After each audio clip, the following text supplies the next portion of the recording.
The summons came after sunset, carried by a servant whose face had gone grey beneath the palace lamps. He crossed the inner court of Elendil's house without calling for a steward, and found Isildur fastening the clasp of his cloak. For a moment, the man could not speak. His breath rasped in his throat, and one hand remained clenched around the fold of his tunic as though he feared the words might escape before he had mastered them. "Say it," Isildur told him. "The king has yielded." The servant glanced towards the shuttered windows. "Sauron has counseled that Nimloth be cut down. The order will be given at dawn." Isildur's fingers stopped upon the bronze clasp. Beyond the walls of the house, Amenelos still rang with evening life. Wheels over stone, the distant cry of traders closing their stalls, music spilling from an upper chamber where men drank to Ar-Pharazôn and his victories. The city had grown skilled at celebrating while its heart was being hollowed. He drew the clasp tight until the metal pressed into his palm. Who else knows? Those who serve near the king's court, perhaps 20. By midnight, 200. And my father. In council with the faithful, he has not yet returned. Isildur looked towards the westward room, where Elendil kept the records of his house and the few relics no servant was permitted to touch. Nimloth had stood in the king's court since before either of them had been born, white beneath the moon, a living remembrance of the friendship Númenor had once received and had not yet learned to despise. Men might bar a door, break a seal, burn a scroll. A living thing required only one seed to deny them final victory. "Bring me a dark mantle," he said. The servant's eyes widened. "My lord." "Not my sword, not armor, a mantle." "You cannot mean to go there." Isildur crossed to the table and swept aside a silver cup, maps, and a half-burned candle. The flame bent in the sudden movement, throwing long shadows over the walls. Beneath the maps lay a narrow plan of the palace quarter, copied years before when workmen had repaired the northern galleries. He had studied it as a child because forbidden passages had seemed more interesting than lessons. Now he traced one line from the outer wall towards the servants' court. "There is a water conduit beneath the western storehouses," he said. "It opens behind the kitchens." It was sealed. "With mortar, not stone." The servant took one step forward. "If they catch you in the king's court, Ar-Pharazôn will have you killed before sunrise." Isildur folded the plan and pushed it inside his tunic. "Then they must not catch me." The servant stood rigid as Isildur moved past him, but when the outer door opened, he seized Isildur's arm. The grip was stronger than fear had made it seem. "There will be guards around the tree. Sauron's men watch it now. They say some kneel there after dark to make certain none of the faithful come near." Isildur lowered his gaze to the man's hand. Slowly, the servant released him. "One fruit," Isildur said. "That is all." The night air struck warm against his face as he entered the street. Amenelos rose in terraces ahead of him, its high roofs and towers pale under the stars, its windows burning with gold. Above them all, the palace crowned the city like a mountain of carved stone. Somewhere beyond those walls stood Nimloth, unwounded for a few hours more. He kept to the narrower streets where lamp oil was scarce, and the paving stones had begun to crack. Twice he passed patrols in the king's colors. The first marched loudly, their spearheads catching the light. The second moved without speech, 4 men with black bands bound around their arms. Isildur pressed himself into the doorway of a closed dyer's shop and waited until their footsteps had faded. At the western market, The stalls stood empty beneath striped awnings. Wind stirred scraps of parchment and dried leaves across the ground. Isildur crossed between stone counters, darkened by years of fruit and blood, then slipped behind the warehouses where the city wall bent towards the palace hill. The smell of the sea had once reached this high, clean and sharp. Tonight the air carried smoke from the great temple rising at Sauron's command. The conduit mouth lay behind a collapsed shed, hidden beneath thorn and rubble. Isildur dropped to one knee and pulled away loose stones until his nails split. Mortar dust filled his mouth. The opening beneath was hardly wider than his shoulders, and cold water moved somewhere in the dark. He removed the mantle, wrapped it tightly around his waist, and crawled inside. Stone closed over him. He moved on elbows and knees through mud that had gathered for years, feeling ahead with one hand while the other protected the plan inside his tunic. The passage narrowed twice, forcing him to turn his head sideways to breathe. Water soaked his sleeves and ran beneath his ribs, icy despite the heat of the city above. A rat broke from the darkness and clawed across his wrist. Isildur struck his head against the roof and nearly cried out. He remained still, listening to the pulse hammering in his ears, then continued until the passage began to slope upwards. Somewhere ahead came the faint scrape of metal and the murmur of voices. He reached the sealed end and found the mortar softer than he had dared hope. Taking a broken shard of pottery from the silt, he worked it between the bricks. Each movement sounded enormous in the confined dark. Dust slid into his eyes, and his shoulders burned as he prized the first brick loose. Light appeared through the gap, thin and amber. Isildur waited with his face near the opening. A woman laughed beyond the wall, followed by the clatter of bowls and the sharp rebuke of an overseer. The palace kitchens were still awake. He widened the gap one brick at a time, timing each scrape with the sounds beyond until there was space enough to pass. He emerged behind stacked jars of oil in a low storeroom. Shelves crowded the walls, and bunches of dried herbs hung from the beams. Through the half-open door, he saw servants moving between ovens, while guards sat at a long table eating spiced meat. Their helmets rested beside their cups. One had placed his sword across his knees. Isildur drew the mantle over his wet clothes and lifted a wicker basket from the floor. He waited until two kitchen boys hurried past with platters, then joined the flow of servants crossing the passage. Nobody looked closely at a man carrying burdens with his head bowed. The palace had been built to make such men invisible. At the end of the corridor, a steward stepped into his path. "Where are you taking that?" "To the upper court," Isildur answered. The steward looked into the empty basket. His eyes rose. For one breath, neither moved.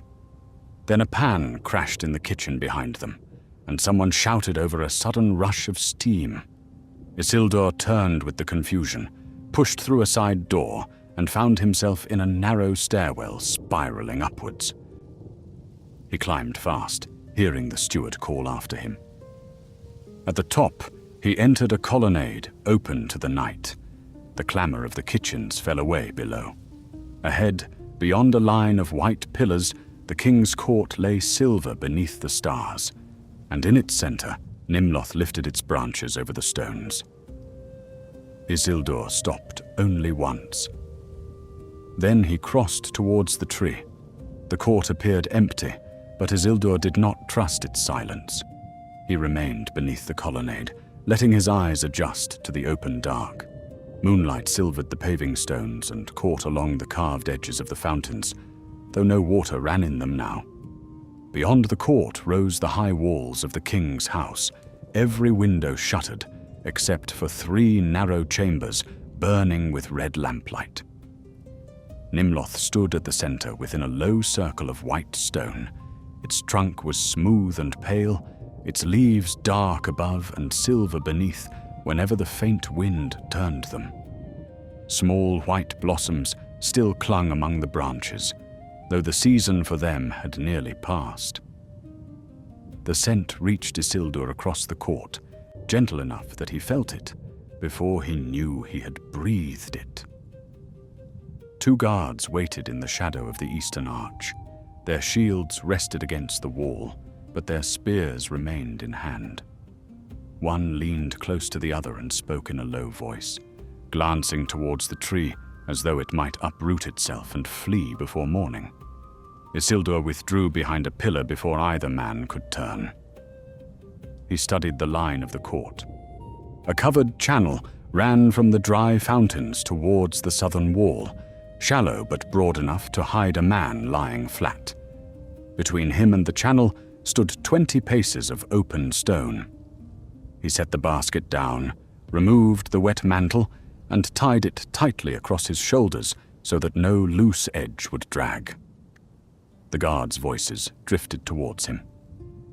"They should have done it today," one said. "Why leave the thing standing another night?" The king wished the order witnessed. "And Sauron?" At the name, the second man lowered his voice until Isildur could hear only a mutter. The first gave a nervous laugh that ended too quickly. Both turned towards the palace windows. Isildur moved. He crossed the open stones, bent low, reached the channel, and dropped into it without sound. Cold grit pressed against his palms as he crawled towards the tree. The channel carried him beneath the line of the guards' sight, but not beyond their hearing, and each breath seemed to scrape along the stone. Halfway across, a door opened above the eastern arch. Yellow light spilled over the court. A servant descended 3 steps, carrying a tray of covered cups, while the guards straightened and drew apart. Isildur lay motionless, with his face inches from the paving, the smell of dust and old water thick in his nose. The servant crossed towards the northern gallery. One of the guards called after him, asking whether wine had been sent for them. The man did not answer. When the door closed and the light vanished, the guards began complaining in whispers, their attention fixed upon the passage through which the servant had gone. Isildur reached the stone circle around Nimloth. He rose into the shelter of its lower branches and placed one hand against the trunk. The bark was cool beneath his palm, neither rough nor brittle, and a faint tremor passed through the leaves above him. For an instant, the palace, the guards, and the temple smoke seemed very far away. He bowed his head against the tree, then forced himself to look upwards. The fruit hung high among the outer branches, pale and round beneath the leaves. There were only a few, and each seemed to hold a trace of moonlight upon its skin. Isildur chose the nearest and judged the climb. The trunk divided above his reach, offering no easy hold until a long branch bent southward over the stone circle. He sprang, caught it with both hands, and pulled himself up. His wet sleeves slipped against the smooth bark. One boot struck the trunk with a dull knock, and below him a guard stopped speaking. Isildur froze with his weight hanging from his arms.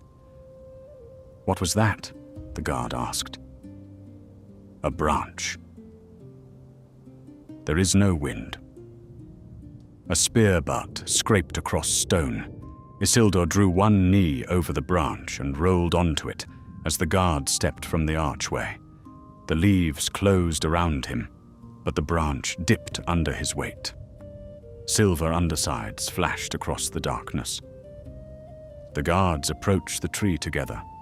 One circled towards the western side, while the other remained beneath the lower boughs, spear raised. Isildur pressed himself flat along the branch and began to move, placing each hand where the wood thickened. Above him, the chosen fruit swayed near the end of a higher limb. The western guard halted almost directly below. "I see nothing," he said. Then look harder. Isildur reached upwards. His fingers brushed leaves, then empty air. He shifted his weight another inch along the branch. The wood gave a soft creak beneath his chest. Both guards looked up. Isildur seized the branch above him and swung. Leaves burst around his face as he caught the higher limb with one hand. His other hand closed around the fruit, twisting once at the stem. It came free with a faint snap. The alarm bell began to ring before his feet touched the lower branch. The first bell stroke split the court apart. Doors opened along the galleries, sandals struck stone, and torchlight flared behind shuttered windows. Isildur dropped from the branch with the fruit clenched in his left hand, landed badly, and rolled across the white border around the tree. A spearhead hissed past his shoulder and struck the paving hard enough to spark. "Take him alive!" one guard shouted. The second came in from the west, lowering his spear as he ran. Isildur twisted aside and caught the shaft beneath his arm, using the guard's charge to pull him forward. The man stumbled against the stone circle, and Isildur drove his shoulder into his chest. They went down together among the roots, the guard's breath bursting out against Isildur's cheek. The fruit slipped in Isildur's grip. He seized it before it struck the ground and rolled beneath the low branches. The guard caught his ankle, fingers locking around the leather of his boot. Isildur kicked once, twice, then turned and struck the man across the temple with the heel of his free hand. The grip loosened, and he tore himself away as more bells answered from deeper within the palace. Torches appeared beneath the southern arch. Their light ran over the court in wavering bars, flashing across spear points and the pale trunk of Nimloth. Isildur pulled the mantle open and thrust the fruit inside his tunic, binding the wet cloth tightly around it. Its round weight settled against his ribs, cold at first, then strangely warm. "There!" cried a voice from the colonnade. He ran towards the dry fountains. A spear flew past him and shattered against the basin, scattering chips of carved stone across his face. Another struck the trailing edge of his mantle and pinned it to the ground. Isildur was jerked backward so violently that the clasp cut into his throat. He tore the mantle free, leaving a strip of cloth beneath the spearhead. 3 guards closed from the left, while 2 more descended from the servants' stair. They carried short blades suited to the narrow passages, and none wore the half-awake confusion of the men by the tree. These had been waiting for trouble. Isildur vaulted the fountain's rim and landed inside the empty basin. Stone lions stared blindly from its center, their mouths dry. He dropped behind one as a blade rang against its carved mane. The shock traveled through the statue and into his hands. A guard climbed over the rim. Isildur caught the man's wrist with both hands, pulled him down into the basin, and drove his forearm beneath the guard's chin. The sword clattered away. Before Isildur could reach it, another guard thrust over the edge and opened a long cut across his upper arm. Heat flooded his sleeve. He snatched up the fallen sword, but the weapon felt clumsy in his hand. There was no room to swing it cleanly among the stone beasts and closing bodies. He blocked one thrust, turned another, then slammed the pommel into a guard's mouth. Teeth clicked together, and the man fell back with blood running down his chin. "Yield!" someone shouted above him. "You are surrounded!" Isildur looked towards the northern gallery. Guards were pouring through it now, filling the route by which he had entered. The servants' passage had already vanished behind shields and torchlight. Only the western side remained thinly held, where the court dropped towards the palace gardens and the outer terraces beyond. He threw the sword. It spun once through the torchlight and struck a guard's shield with a crash. Men flinched aside. Isildur climbed the fountain lion, sprang from its back to the rim, and struck the nearest guard with both feet. They fell together onto the paving. Isildur rolled first and rose with the man's short blade in his hand. He drove forwards before the line could close, slashing at spear shafts and faces, forcing the guards to retreat beneath the western arch. A torch dropped and burst against the stones, sending oil fire crawling between their boots. The archway narrowed into a stair.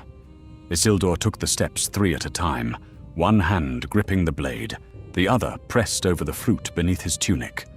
Behind him, boots hammered down in pursuit. Ahead, a bronze gate began to close across the passage. "Hold it!" a guard cried from below. Isildur threw himself through the narrowing gap. The bronze edge caught his shoulder and spun him sideways into the wall. Pain flashed white across his sight, but he remained upright. He turned at once and drove the stolen blade between the gate and its frame. The metal doors shuddered against it. For a heartbeat, the pursuing guards were held behind the bronze. Isildur backed away, breathing through his teeth, his wounded arm hanging heavy at his side. Beyond the gate lay the upper gardens, black with cypress and laurel, their paths descending towards the palace wall. Then the blade bent. The gate opened with a groan, and hands reached through the gap. Isildur ran into the trees. Branches struck Isildur's face as he left the path and drove between the cypresses. The gardens had been laid out for beauty, with terraces, pools, and narrow walks overlooking Armenelos. Yet in darkness, every wall became a barrier, and every clipped hedge a trap. Behind him, the bronze gate gave way with a hard, metallic cry. Men spilled into the garden, spreading left and right beneath the trees. "Cut him off below," shouted the captain. "He cannot reach the outer wall." Isildur pressed one hand over the fruit and kept moving. Blood from his arm had soaked the side of his tunic and made the cloth cling coldly to his skin. His shoulder throbbed where the gate had struck him, each stride sending a jolt down to his fingers. He forced the wounded arm to move, knowing that if it stiffened now, he would lose it before the night was done. The first terrace ended at a balustrade, above a lower orchard. Isildur climbed onto the stone rail and looked down. The drop was twice his height, with branches crowding close beneath, their leaves black and glossy in the torchlight. He swung over, hung by one hand, and released. He fell through the top of a fig tree. Twigs tore at his cloak and slowed him just enough before he struck the ground on one knee. Pain drove the breath from him, and for a moment he could hear only the ringing of the alarm bells. A pale shape rolled against his ribs beneath the bound cloth, and terror moved through him more swiftly than pain. His hand found the fruit unbroken. Torches flared along the balustrade above. A guard leaned over and pointed. "There, in the orchard!" Isildur rose and limped between the trees. The fruit was secure, but the binding had loosened during the fall. He pulled the mantle tighter across his chest as he moved, drawing the knot beneath his wounded arm until his sight darkened. Leaves brushed over his shoulders, and ripe figs burst under his boots with soft, wet sounds. At the far end of the orchard stood a gardener's shed built against the retaining wall. Isildur reached it before the guards descended and pushed through the wooden door. Tools hung from pegs inside: hooks, pruning knives, coils of rope, and long-handled spades. He took the rope and a narrow knife, then crossed to the rear wall where a shutter opened above the next terrace. The drop beyond was deeper than the first. Below lay a square pool surrounded by white paving, its water catching the stars. 2 guards were already crossing the lower garden towards it, unaware that he watched from above. Isildur looped the rope around a roof beam and tested it with his weight. The shed door shook under a blow. "Open it," said a voice outside. "You have nowhere left to go." Isildur pushed the shutter wide and climbed through.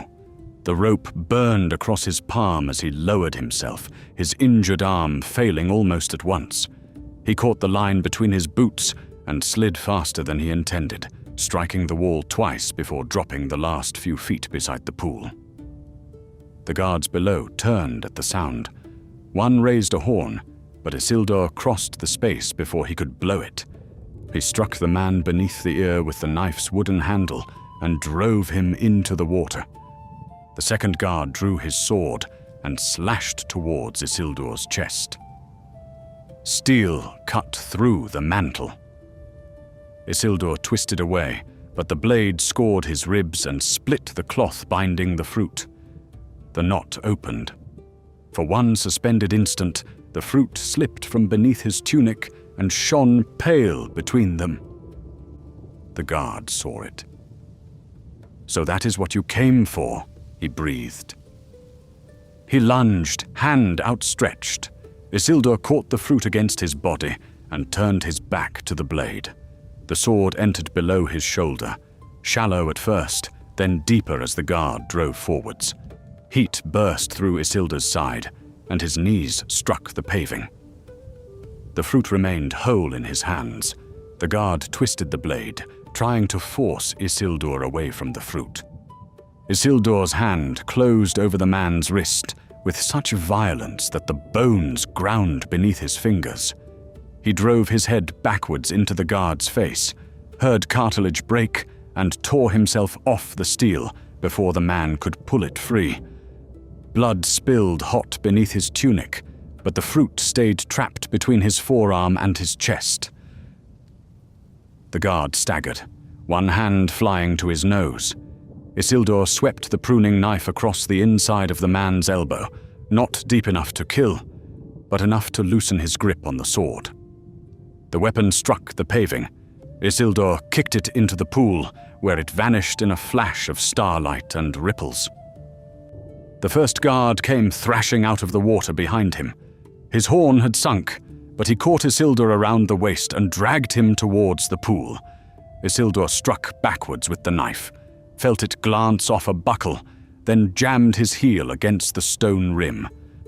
The wound below his shoulder opened wider under the strain, and his strength ran out of him in one sudden rush. Both men went down. The fruit rolled from his grasp. It traveled across the wet paving, pale beneath the stars, and stopped at the very edge of the pool. Isildur saw it there, while the guard's forearm pressed against his throat. The other man, blood covering the lower half of his face, saw it too and began crawling towards it, with one useless arm dragging at his side. Isildur drove his thumb into the hollow beneath his captor's jaw. The guard gagged and released him. Isildur rolled free, reached the fruit first, and closed both hands around it, just as the second man's fingers scraped the stone beside his own. "Leave it," the guard hissed through blood. "Leave it and run." The words struck him with the simplicity of mercy. Beyond the garden wall, Menelaus stretched down towards the dark plain, 1,000 roofs and alleys opening into distance. Empty-handed, he might still be quick enough. Empty-handed, he might bind his wounds, reach Elendil's house, and live. A bell rang from the terrace above. Isildur tucked the fruit inside the torn mantle and knotted the cloth around it with his teeth. His hands moved clumsily, already slick with blood. The guard watched him finish and gave a low, disbelieving sound. "You would die for that?" Isildur rose by gripping the pool's stone border. "No." He stepped over the man and added, "I mean to carry it out." Torches flooded the upper terrace. The first pursuers had reached the gardener's shed and were cutting down the rope he had used. Others poured through an arch at the eastern end of the pool, 6 shields moving together beneath the wavering light. Isildur ran west. The garden narrowed between two tall walls, thick with climbing roses. Their thorns caught at his sleeves and scored his face as he forced through. Ahead stood a barred service gate leading towards the lower stables, too high to climb quickly and too strong to break. He struck the latch once with the pruning knife, but the small blade snapped near the handle. Behind him, the shield line entered the passage. "Stop!" called the captain. "You have nowhere left." Isildur dropped the broken knife and searched the wall with both hands. Rose branches hid an iron ring set low into the stone. He dragged them aside, tearing his fingers, and pulled. A narrow door opened inward. The passage beyond stank of damp straw and old ash. Isildur slipped inside and pulled the door almost closed behind him, leaving a finger's width through which he could see the guards advance. They reached the barred gate, found it untouched, and halted in confusion. "He climbed," one said. "Search the wall." The captain raised his torch. Light moved over the roses, pausing on the blood smeared across their leaves. Isildur backed through the hidden passage, keeping one hand against the stones. The door would not hold them long. He could hear the captain giving orders now, some men returning to the terraces, while two began hacking at the thorn branches with their swords. The passage bent sharply and descended beneath the stable yard. Its roof lowered until Isildur had to stoop. Warm blood ran down his back and gathered at his belt, each step leaving him colder, though sweat stood along his brow. He touched the fruit through the mantle and felt its firm roundness beneath his palm. At the foot of the descent, the passage ended in a wooden panel. Isildur pushed it open and entered an empty stall. A grey horse turned its head towards him from the neighboring enclosure, ears pricked, nostrils widening at the scent of blood. "Easy," Isildur whispered. The animal stepped back and struck the partition with one hoof. Other horses stirred along the stable row, chains clinking, straw rustling beneath restless feet. At the far end, a stable boy slept on a bench beside a lantern turned low. Isildur crossed to the nearest saddle rack. He had barely lifted a bridle when the boy woke. For a moment, the child stared at him without understanding. Then his gaze dropped to the blood on Isildur's tunic and the torn mantle bound across his chest. His mouth opened. "Do not call out," Isildur said. The boy scrambled upright, knocking a wooden cup from the bench. They said someone broke into the king's court. They were right. The bells are for me. The child looked towards the outer doors, where voices were beginning to rise in the yard. Fear tightened his face, but he did not shout. He glanced instead at the mantle and the shape held beneath it. "What did you take?" Isildur answered after one breath. "A fruit." Recognition came slowly, followed by something sharper than fear. The boy had the look of one who had heard adults lower their voices whenever Nimloth was named and had learned enough from silence to understand danger. "They will kill you," he said. "Not here." The boy swallowed. "The main gate is watched."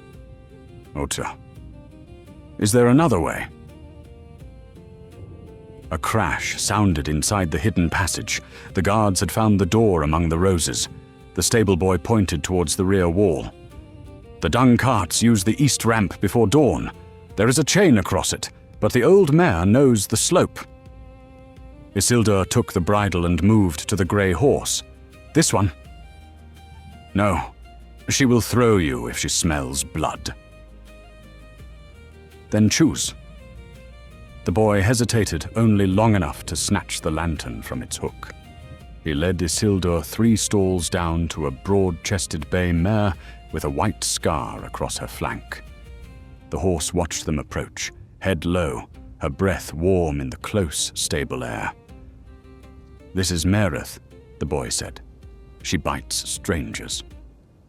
Isildur held out his uninjured hand. The mare smelled his palm, then his sleeve, reaching at last towards the blood. Her muscles tightened. "Hold her head," the boy ordered. Isildur obeyed.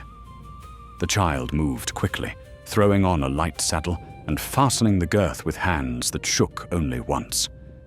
Outside, boots struck the stable steps. "Where does the ramp open?"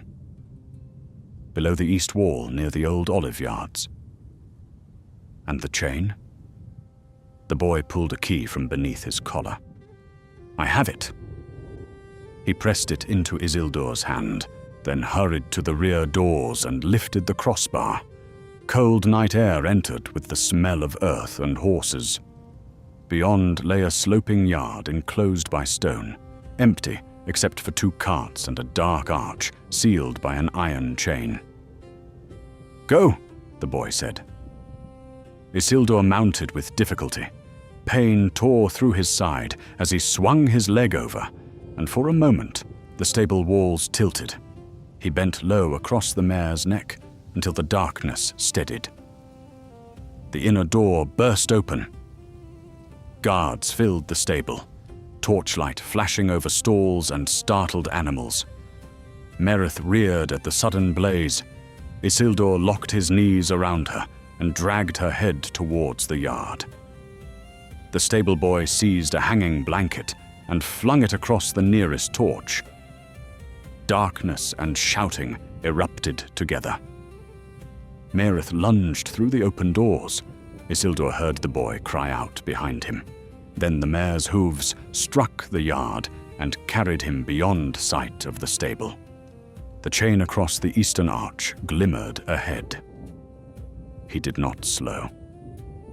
At the last instant, he leaned down, thrust the key into the lock, and turned it while Merith was still moving. The chain fell beneath her chest. She gathered herself, cleared it in one great bound, and plunged down the narrow ramp beyond. Arrows struck the stones around them. One passed through Isildur's cloak. Another buried itself in the saddle behind his thigh. Merith screamed and ran harder, sparks flying beneath her hooves as the ramp twisted down along the outer wall. Above, the bells of Armenelos continued to sound. Below, the olive yards opened black and wide beneath the stars, and Isildur rode into them with one arm wrapped around the fruit and blood streaming down the mare's side. The olive yards broke beneath Merith's hooves in long dark rows, the branches low and twisted on either side. Isildur kept her between the trees where the palace archers could not see clearly, though the ground was rough with exposed roots and fallen fruit. Each jolt drove the wound beneath his shoulder deeper into his body. He bent close over the mare's neck, holding the wrapped fruit against his ribs with one hand and the reins with the other. Behind him, the eastern gate opened with a clang. Riders poured down the ramp, their torches scattering sparks as they descended. The sound of pursuit spread through the groves, iron shoes on stone, men calling to one another, a horn sounding once and then again. Merith heard it and stretched into a faster run. A narrow irrigation ditch cut across the yard ahead. Isildur saw the pale gleam of water, too late to turn. Merith gathered herself, cleared it with her forelegs, then struck the far bank, hard enough to throw him sideways in the saddle. His wounded arm failed, and he nearly went beneath her. He caught a fistful of mane and dragged himself upright. The fruit shifted beneath the mantle. For one dreadful instant, he thought the cloth had torn, but when he pressed his palm against it, the round shape remained secure. The first rider entered the row behind him. "Hold!" the man shouted, In the king's name, hold, would you? Isildur gave Merith the reins. The mare veered between two trees, taking a path no mounted guard would have chosen. Branches whipped across Isildur's shoulders and struck one pursuer full in the face. A horse screamed, followed by the crash of a body hitting the ground. The others slowed long enough to lose the straight line of him among the groves. The olive yards ended at a low wall, separating royal land from the lower vineyards. Merith reached it at speed. The stones were broad but uneven, too high for a tired horse carrying an injured man. Isildur pulled her left, following the wall towards a worker's gate, while torchlight flickered behind the trees. The gate stood open. 3 men waited there. They wore rough work tunics beneath hastily fastened mail and carried long pruning hooks as though they had seized the nearest weapons available. One stepped into the opening and lowered his hook across the path. "Off the horse," he said. Merith checked so sharply that Isildur was thrown against the saddlebow. The man's face blurred, then steadied. He was broad and middle-aged, with grey in his beard and wine stains on both sleeves. "The king's riders are behind me," Isildur said. "We know." "Then move." The man looked at the blood running down Merith's flank. "What have you done?" Isildur did not answer. One of the younger workers moved nearer and reached for the mare's bridle. She snapped at him, teeth flashing white in the dark. "Ooh. Easy," the older man said. "No one wants to kill you here." Hoofbeats grew louder among the olive trees. Isildur drew the broken pruning knife from his belt. Half a blade remained. He held it low beside his thigh. The older man saw it and laughed once without humor. "You can hardly sit upright." "I do not need long." "No," said another voice from behind the gate. "You need help." A woman stepped from the shadow of the wall, carrying a covered lantern. She wore a dark headcloth and a vineyard keeper's heavy apron. Her eyes moved from Isildur's face to the torn mantle across his chest, then to the guards' torches weaving nearer through the trees. "What did he take?" asked the grey-bearded man. The woman did not look away from Isildur. "Something worth sending half the palace after one wounded rider." The fruit lay warm beneath Isildur's hand. He opened the mantle just enough for them to see. No one spoke. The woman lifted the lantern cover by a finger's width. Soft gold touched the pale skin of the fruit and caught along the blood on Isildur's knuckles. The youngest worker stepped back as though a door had opened before him. "That came from Nimloth," he whispered. The grey-bearded man lowered his hook. Riders burst from the last row of olive trees. "Close the gate," the woman ordered. The workers moved at once. Isildur forced Merith through the opening, while the 2 younger men heaved the wooden gate shut behind him. The older man dropped the iron bar into place, just as the first palace horse struck the other side. The whole wall shuddered. "Open in the king's name!" came the shout beyond it. The grey-bearded man looked towards the woman. "They will break it. Then they will find us standing beside it." She turned to Isildur. "Can you ride?" "Yes." "You are lying." Another blow struck the gate. Wood splintered near the latch. The woman took Merith's reins and led her down into the vineyard. There is a press house below the south slope. A cart track leaves from behind it and joins the old road beyond the city markers. "The road will be watched," Isildur said. "Not the way we will send you." Vines covered the hillside in ordered lines, their leaves whispering as the night wind moved through them. Workers emerged from huts and sheds, pulling on cloaks, carrying baskets, ropes and poles. The alarm bells from Armenelos still rang above, but here the sound came thinly over the slope, as though the city had already begun to recede. At the press house, 2 ox carts stood beneath an awning. One was empty, the other was piled with crushed vine cuttings and damp straw. The woman pointed to the second. "Get down!" Isildur tried. His right leg reached the ground, but when he shifted his weight, pain struck through his side, and the strength left both knees. The grey-bearded man caught him before he fell. "You said you could ride," he muttered. "I was on the horse." "That is not the same thing." Together they lowered Isildur beside the cart. The movement opened the wound again. Blood ran freely now, soaking through every fold of cloth beneath his arm. The woman pulled aside the straw. "Lie beneath it." "I will not put the fruit under that weight." "Then keep it on your chest." "The guards will search the carts." "Only if they believe you are in one." She turned to the workers. "Saddle the red gelding, smear the mare's blood on the saddle, and send both horses north through the upper rows. Let them see the trail." The younger men obeyed. One removed Merith's saddle and transferred it to another horse, leaving the blood-darkened leather visible.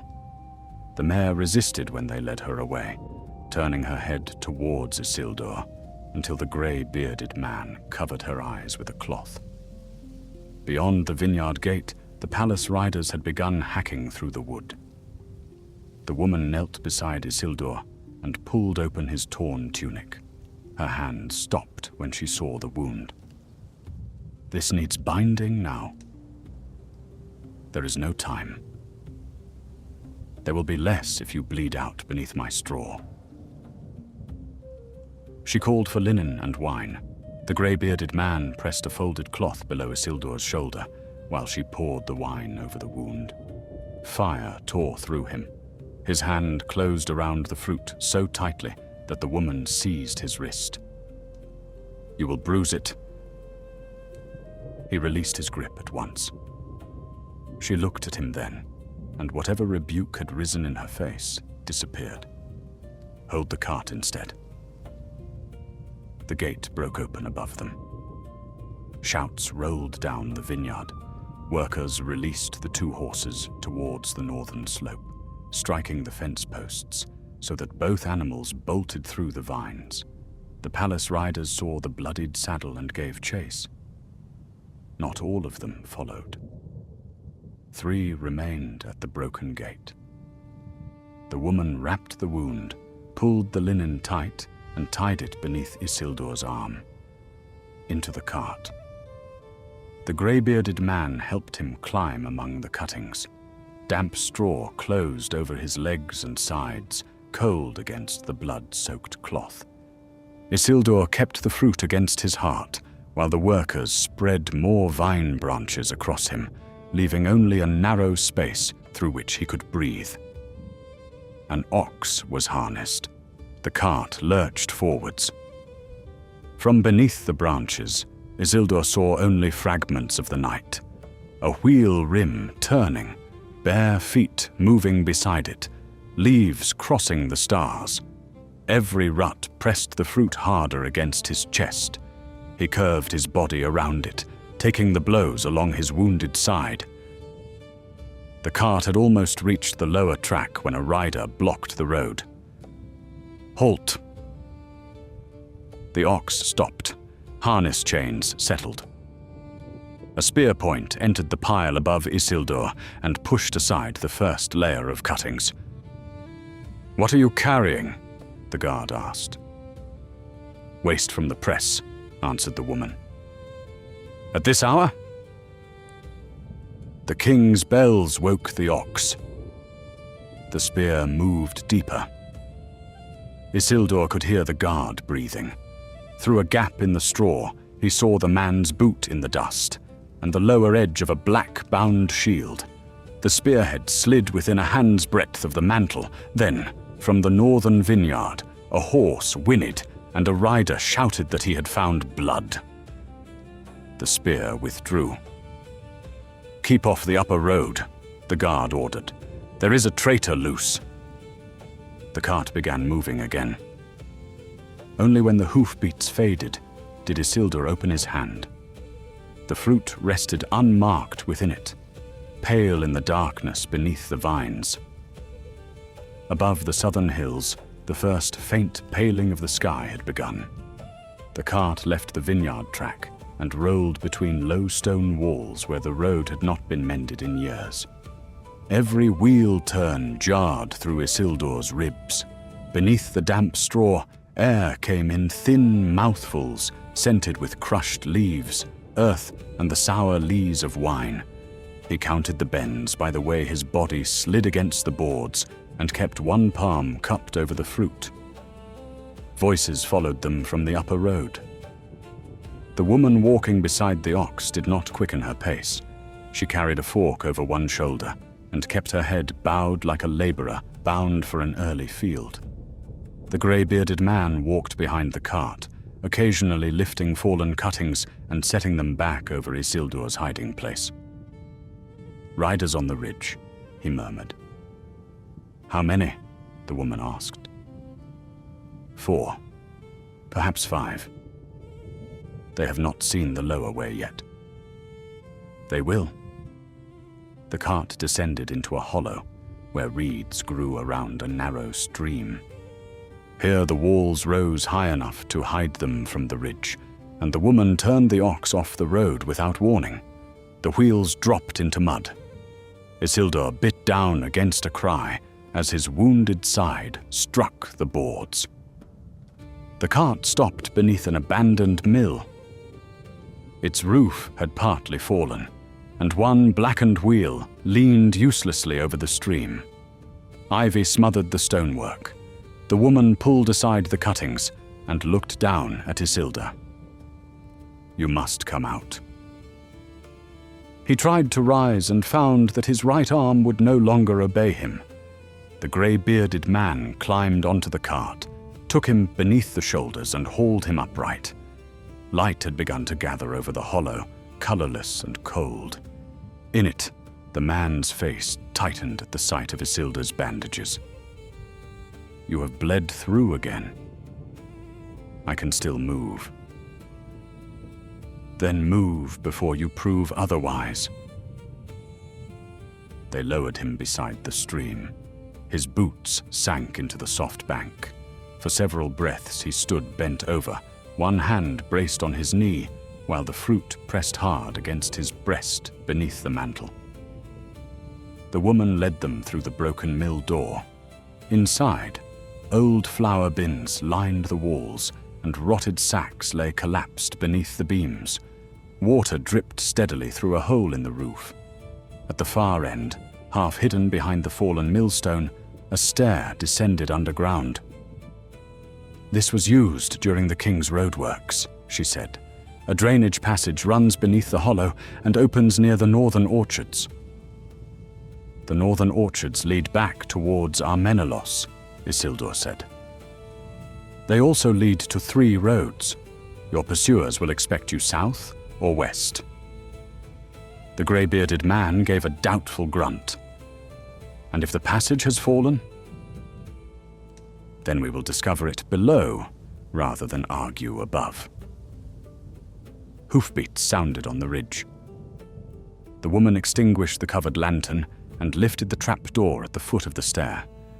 Damp air rose from beneath, thick with stone and running water. She went first.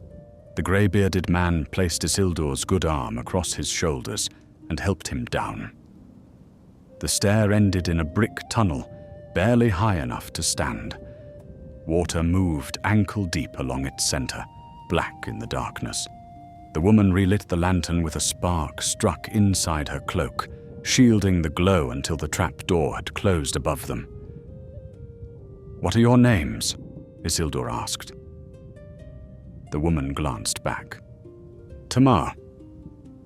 The man shifted Isildur's weight and said, "Belzegar." Isildur looked at him. Belzegar's mouth hardened. "My father chose it in years when such names pleased the court. I have carried heavier things." They moved deeper beneath the hollow.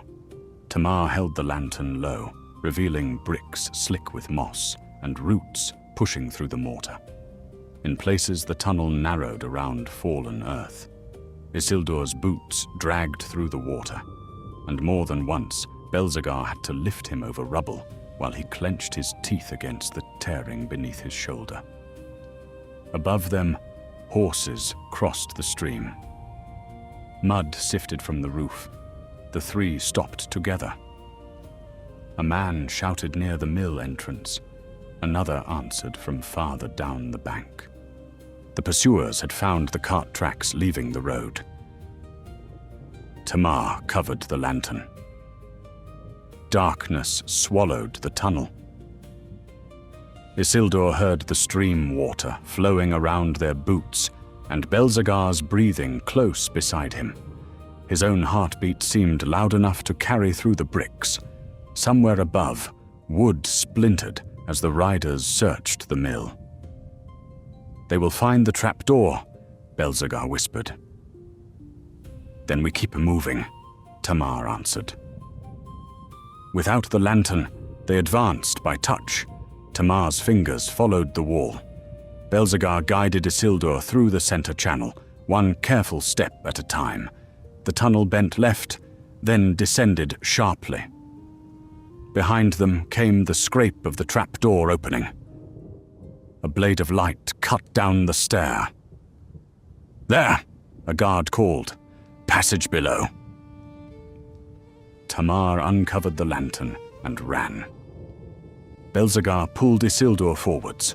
Water splashed against the walls as men entered behind them. The tunnel widened ahead into a low chamber where three drains met beneath a domed roof. "Which way?" Belzegar demanded. Tamar lifted the lantern towards faded marks carved over the arches. Water, moss, and age had nearly erased them. "The left reaches the orchards," she said. "The center returns beneath the King's Road." "And the right?" "Flood Channel." Boots pounded nearer. Isildur looked at the water. The left passage ran shallow and clear. The center carried a steady current. The right was almost dry, though its floor dropped steeply into darkness. "They will follow the wet footprints," he said. Belzegar understood first. He waded 3 steps into the left-hand drain, stamping hard enough to churn mud from the bottom, then returned through the center channel. Tamar dragged a loose stone across their prints, leading towards the right. The first torch appeared around the bend. They entered the flood channel. Its downward slope became a stair of broken brick. Tamar moved quickly, one hand on the wall and the other shielding the lantern. Isildur followed as best he could, but his vision narrowed with each step. Belzegar's shoulder beneath his arm seemed to drift farther away, though the man was holding him tightly. A shout echoed from the chamber behind. "They went left!" Most of the pursuing footsteps turned away. One did not. A single guard entered the flood channel, moving cautiously. His torchlight reached along the bricks and touched Belzegar's back. "Stop!" Belzegar turned. The guard came down with his sword drawn and a small round shield held high. He was younger than the men at the palace, his beard scarcely grown, but his face had settled into the rigid fear of someone who knew failure would be punished. Tamar raised the lantern. "Go back." The guard looked from her to Belzegar, then to Isildur, sagging between them. "Give him over." "No," she said. "You will die beside him." Tamar set the lantern on a ledge. The guard advanced. Belzegar lowered Isildur against the wall and picked up a length of fallen brick. The guard struck first, his sword cutting through Belzegar's sleeve and opening the flesh beneath. Belzegar answered by hurling the brick into the shield, driving it back against the young man's face. The narrow channel gave neither room to turn. Tamar seized the guard's sword wrist with both hands. He struck her aside with the shield, and her head hit the wall. The lantern fell, rolling down the slope. Isildur saw the flame spinning away. He pushed himself upright. The guard wrenched free of Belzegar and raised his sword over Tamar. Isildur stepped between them and caught the descending wrist. The impact drove him to one knee. His wounded arm gave way entirely, but his other hand held. The young guard stared down at him. Recognition widened his eyes. Isildur. The name sounded strange in that buried place, spoken beneath the earth while the kingdom above hunted him. Isildur tightened his grip. Let us pass. I cannot. The guard tried to force the sword lower. The edge descended towards Isildur's shoulder, trembling between them. Blood ran from Isildur's sleeve and dripped into the dust. Tamar rose behind the guard and struck the back of his knee with the lantern's iron handle. He collapsed sideways. Belzegar seized his shield and drove him against the wall. The sword fell. Isildur kicked it down the channel, where it vanished after the rolling light. The young man struggled once, then stopped with Belzegar's forearm across his throat. Do it, he gasped. They will know I failed. Belzegar looked towards Isildur. Bind him, Isildur said.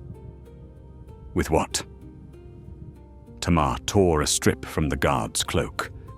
Together they tied his wrists and ankles, then dragged him into a shallow recess above the channel floor. They will find me, he said. Yes, Tamar answered, recovering the lantern. His face tightened. Sauron's men reached the vineyard before dawn.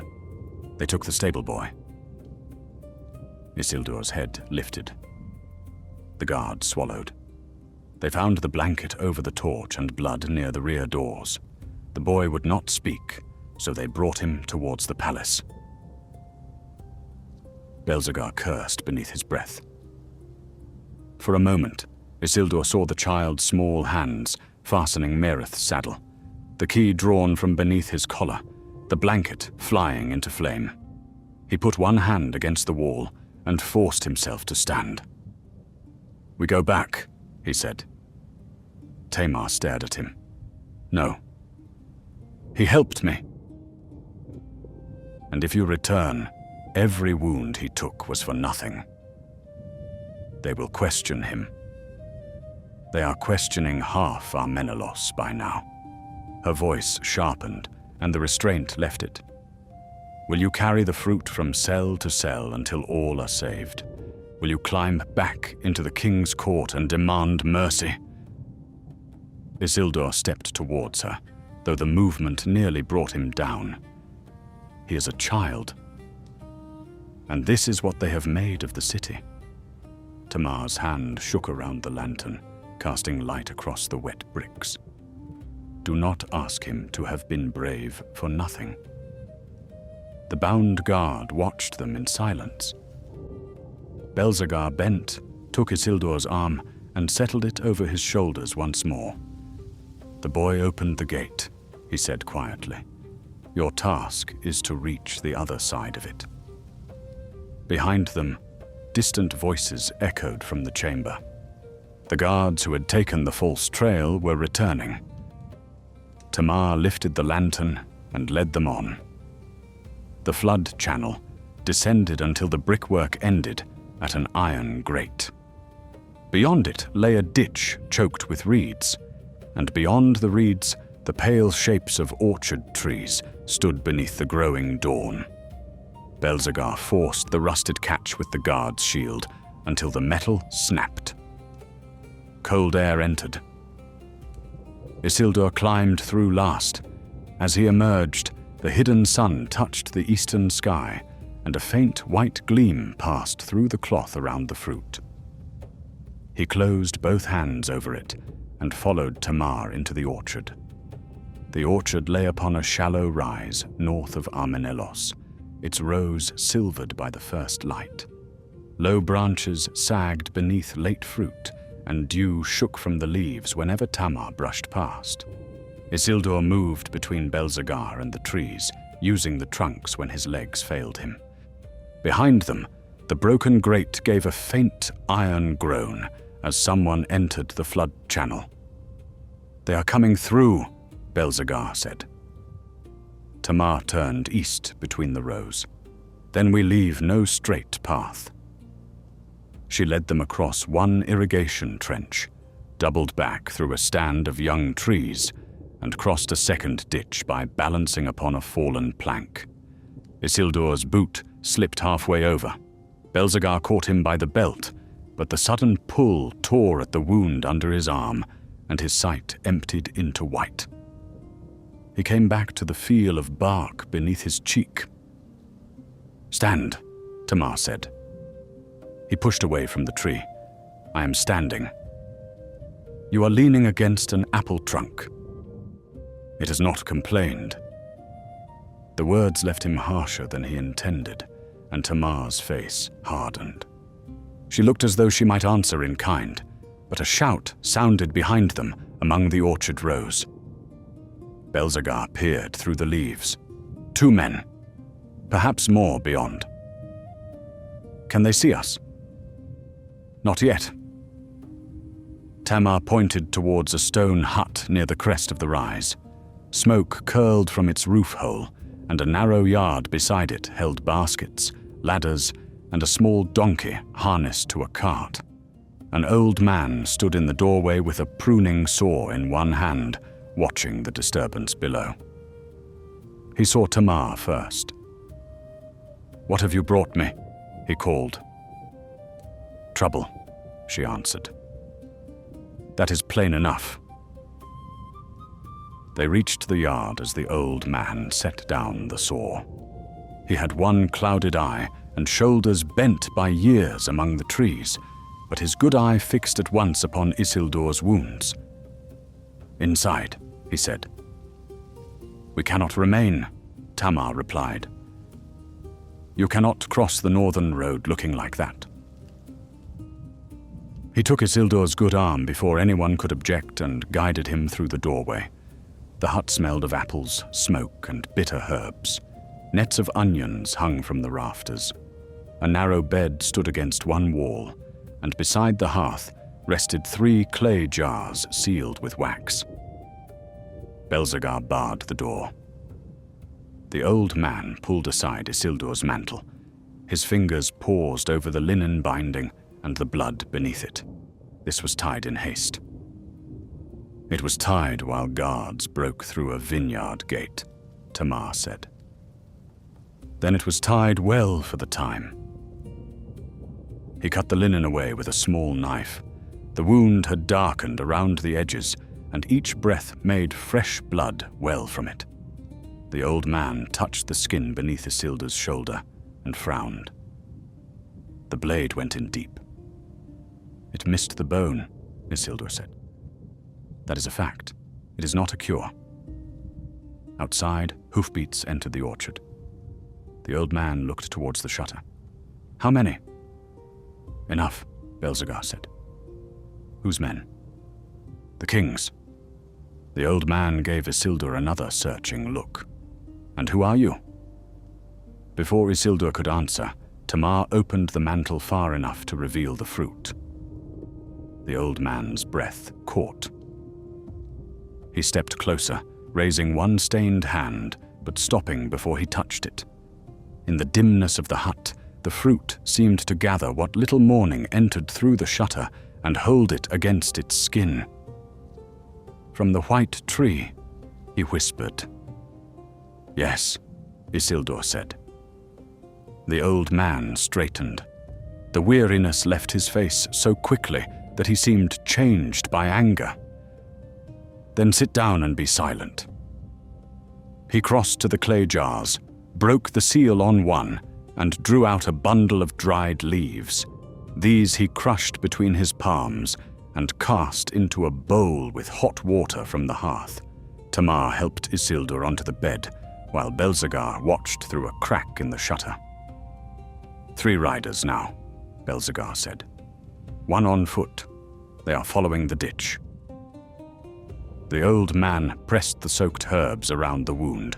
Isildur's body jerked beneath his hands. "Hold him," he ordered. Tamar braced one arm across Isildur's chest. "Do not crush it. I know where it is." The old man pushed a folded pad against the wound and began wrapping fresh linen around Isildur's ribs. His fingers were swift and without gentleness. "What is your name?" Isildur asked through his teeth. "Orontor." A fist struck the door. "Open in the king's name." Orontor continued winding the bandage. They always arrive before the knot is tied. The fist struck again. "We are searching for a wounded thief," called the guard outside. "Open or the door comes down." Belzegar lifted the stolen shield. Tamar took the pruning saw from beside the hearth. "Roas." Orontor tied the linen and pulled Isildur's tunic closed. "There is a root cellar beneath the bed. We will not hide here and bring death upon you," Isildur said. Orontor looked at him with his clear eye. "You brought hope into my house. Death was already on the road." The door shook under a blow. He dragged the bed aside. Beneath it lay a square wooden hatch, darkened by years of use. Belzegar opened it, revealing a ladder descending among stacked baskets and jars. "Down," Tamar said. Isildur shook his head. "They will search it. Then they will search after losing time." Belzegar lowered himself first. Isildur followed with difficulty, 1 foot feeling for each rung, while his wounded arm hung useless. Tamar came last and pulled the hatch shut above them. The cellar was barely high enough to crouch. Shelves of preserved fruit lined the stone walls, and the air was cool with earth. A narrow tunnel had been cut through the far side, perhaps for storing roots beyond the hut. Its opening was hidden behind empty baskets. Above, the door burst inward. Boots crossed the floor. "Where is he?" demanded a guard. "Me," Orontor answered. "Who?" "A man came through this orchard, wounded, dark cloak." 3 men passed below the southern rows. None came here. A chair scraped. "You have blood on the floor." Isildur looked down. Drops marked the ladder rungs and the earth beneath his boots. Tamar closed her eyes for 1 instant. Above them, Orontor said, "I slaughtered a goat before dawn." "There is no goat in your yard." "I sold it." The guard's boots crossed towards the bed. Belzegar moved in front of the hatch, shield raised though there was no room to swing it. Tamar drew Isildur towards the tunnel, the fruit pressed between them as they crawled through the baskets. The bed legs scraped overhead. Orontor began shouting. "You will not overturn my house because some court fool lost a purse." A blow landed. Something heavy struck the floor. Isildur stopped crawling. Tamar gripped the back of his tunic. "Move." They struck him. They will strike him again if they find us beneath him. The hatch opened. Light spilled into the cellar. Belzegar braced himself below it.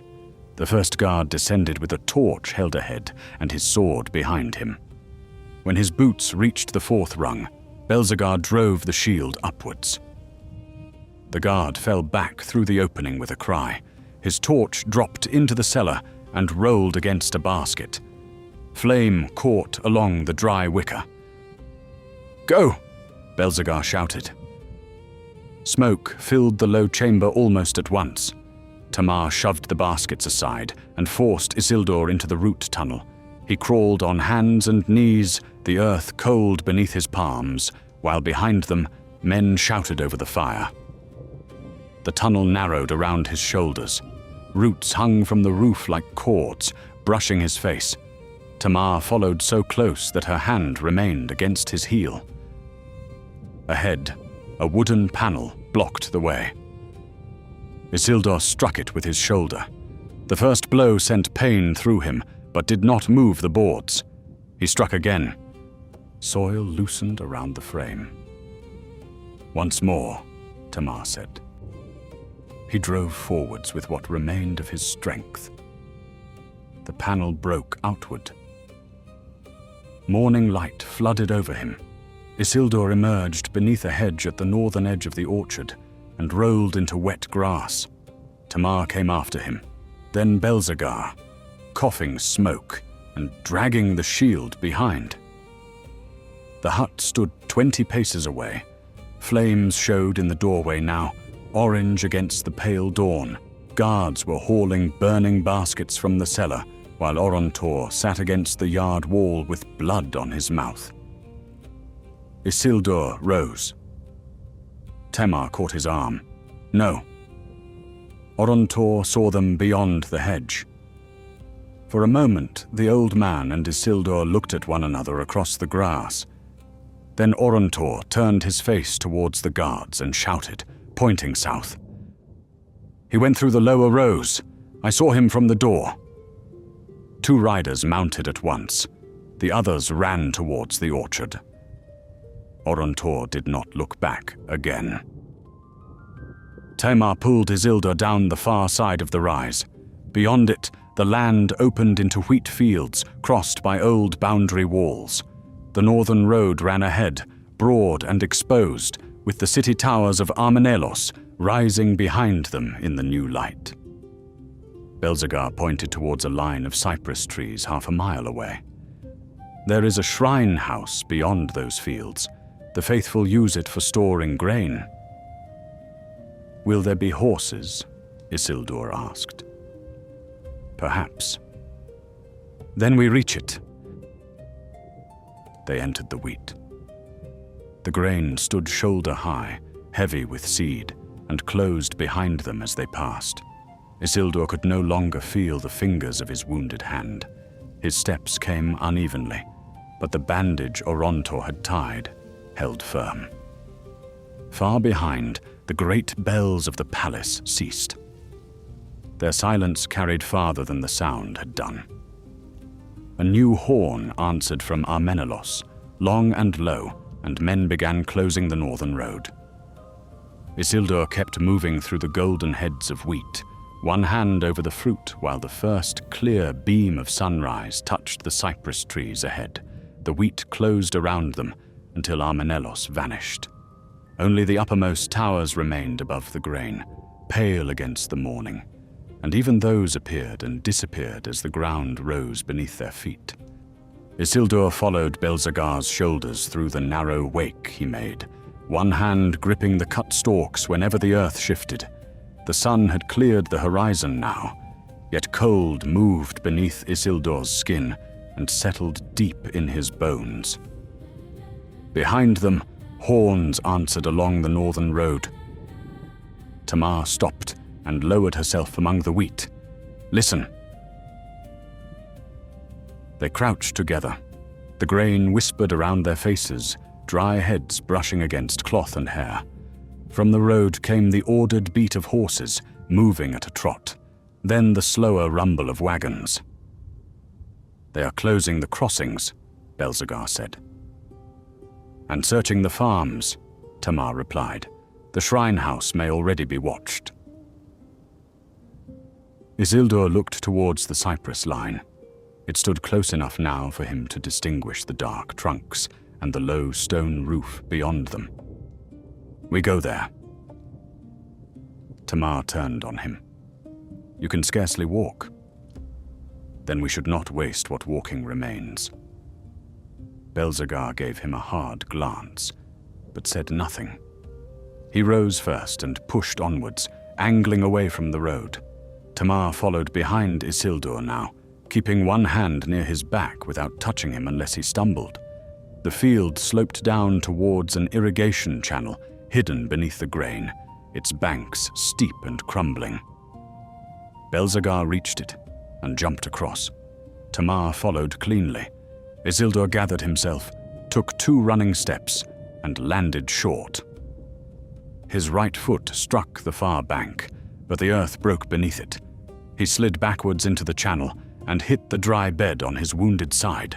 The fruit drove against his breastbone. Pain closed his throat before any sound could escape. Tamar dropped beside him. "Let me see it." "The fruit is whole." I meant you." She pulled aside the mantle and pressed her fingers to the bandage.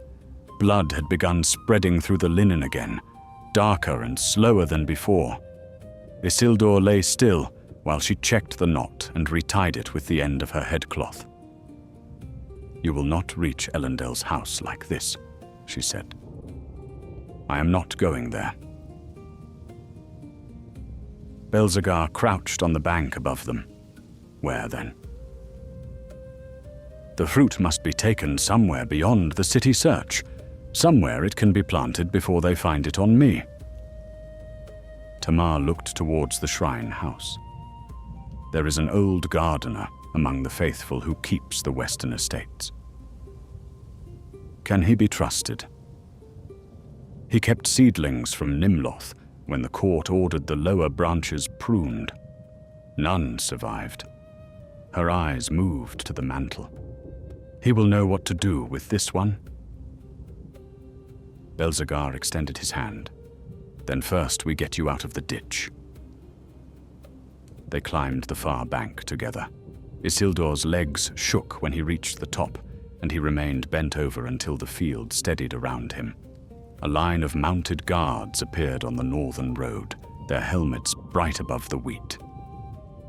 "Down," Tamar whispered. The 3 dropped flat. The riders halted beside the field. Isildur heard leather creak, bits ring, and a horse tear at roadside grass. One guard called to someone beyond sight. "Search the shrine house. 2 remain here."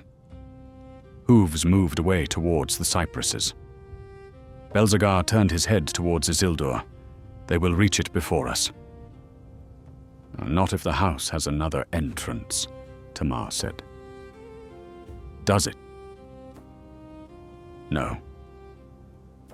The 2 remaining riders began moving slowly along the edge of the field. Spears swept through the grain ahead of their horses, opening narrow lines among the stalks. One passed no more than 30 paces from where Isildur lay. He pressed his face into the earth. Beneath him, the soil was warm from the new sun. The fruit rested between his chest and the ground, protected by both arms. A spear moved through the wheat nearby.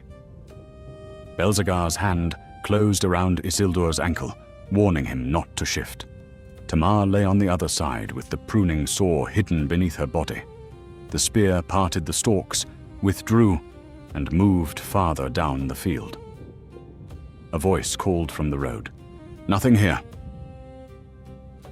"Burn a strip," answered the second rider. "See what runs." Tamar's head lifted. Flint struck steel. Smoke rose near the road, thin at first, then thickening as dry stalks caught. Flame traveled along the field edge in a low orange line. Horses backed away from it, while the guards urged the fire forwards with their spear shafts.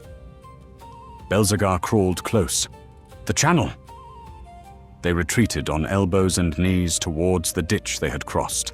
Smoke entered the wheat before the flame, turning the morning light brown. Isildur's wounded arm dragged uselessly, and every movement drove grit beneath the bandage. The fire spread faster than the guards expected. Wind bent the wheat towards the cypress trees. Flames climbed the grain in sudden sheets, racing along the dry heads. One horse screamed and pulled free of its rider. Men shouted from the road, calling for water and blankets. Tamar reached the channel and slid into it. Belzegar lowered Isildur after her, then dropped down as sparks began falling around them. The ditch curved north, beneath a narrow stone culvert. "This way," Tamar said. They entered on hands and knees. The culvert was low, its floor choked with dust and broken reeds. Smoke followed them inside, thick enough that Isildur could no longer see Belzegar's feet ahead.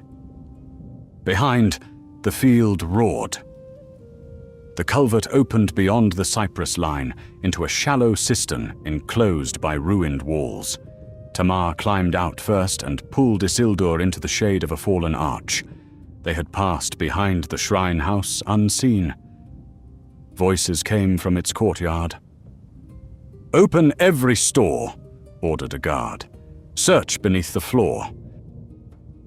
A man protested, old but fierce. "This is consecrated grain. It belongs to the king.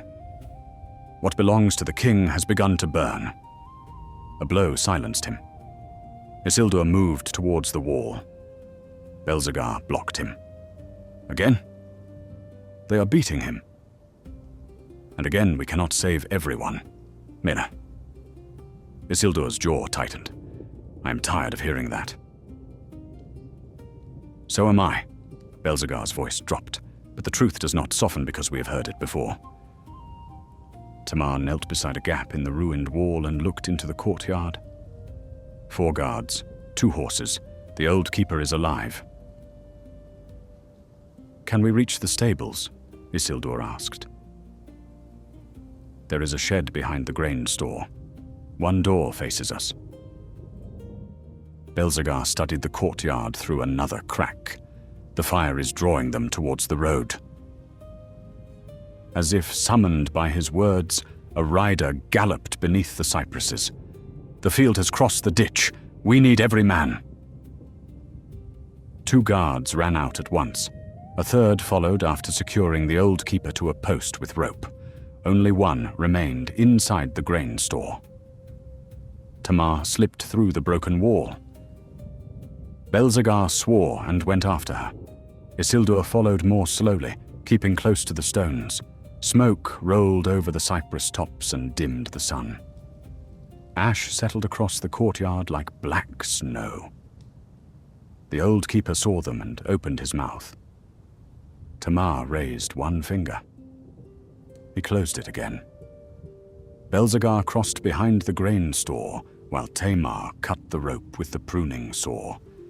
Isildur reached the post and caught the old man as his knees gave way. "Who are you?" the keeper whispered. "Isildur." The man stared at him, then at the blood-soaked mantle. "Why are they hunting you?" Isildur opened the cloth. The keeper's hands trembled. "Nimloth," he breathed. "Can you keep it alive?" The old man reached towards the fruit, but stopped before touching it. For a time. It must be planted soon, and the soil chosen with care. "Then take it." The words were spoken before Isildur knew he had decided. Tamar looked at him sharply. Isildur untied the mantle. His fingers had grown stiff, and the knot resisted. At last the cloth loosened, and the fruit lay bare between his hands, pale beneath the falling ash. The keeper shook his head. "They will search me. They are already searching me.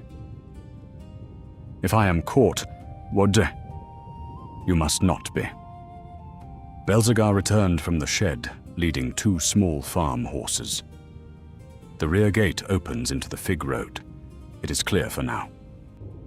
A shout sounded inside the grain store. The remaining guard had seen them through the doorway. He emerged with his sword drawn. "Stand away from the prisoner!"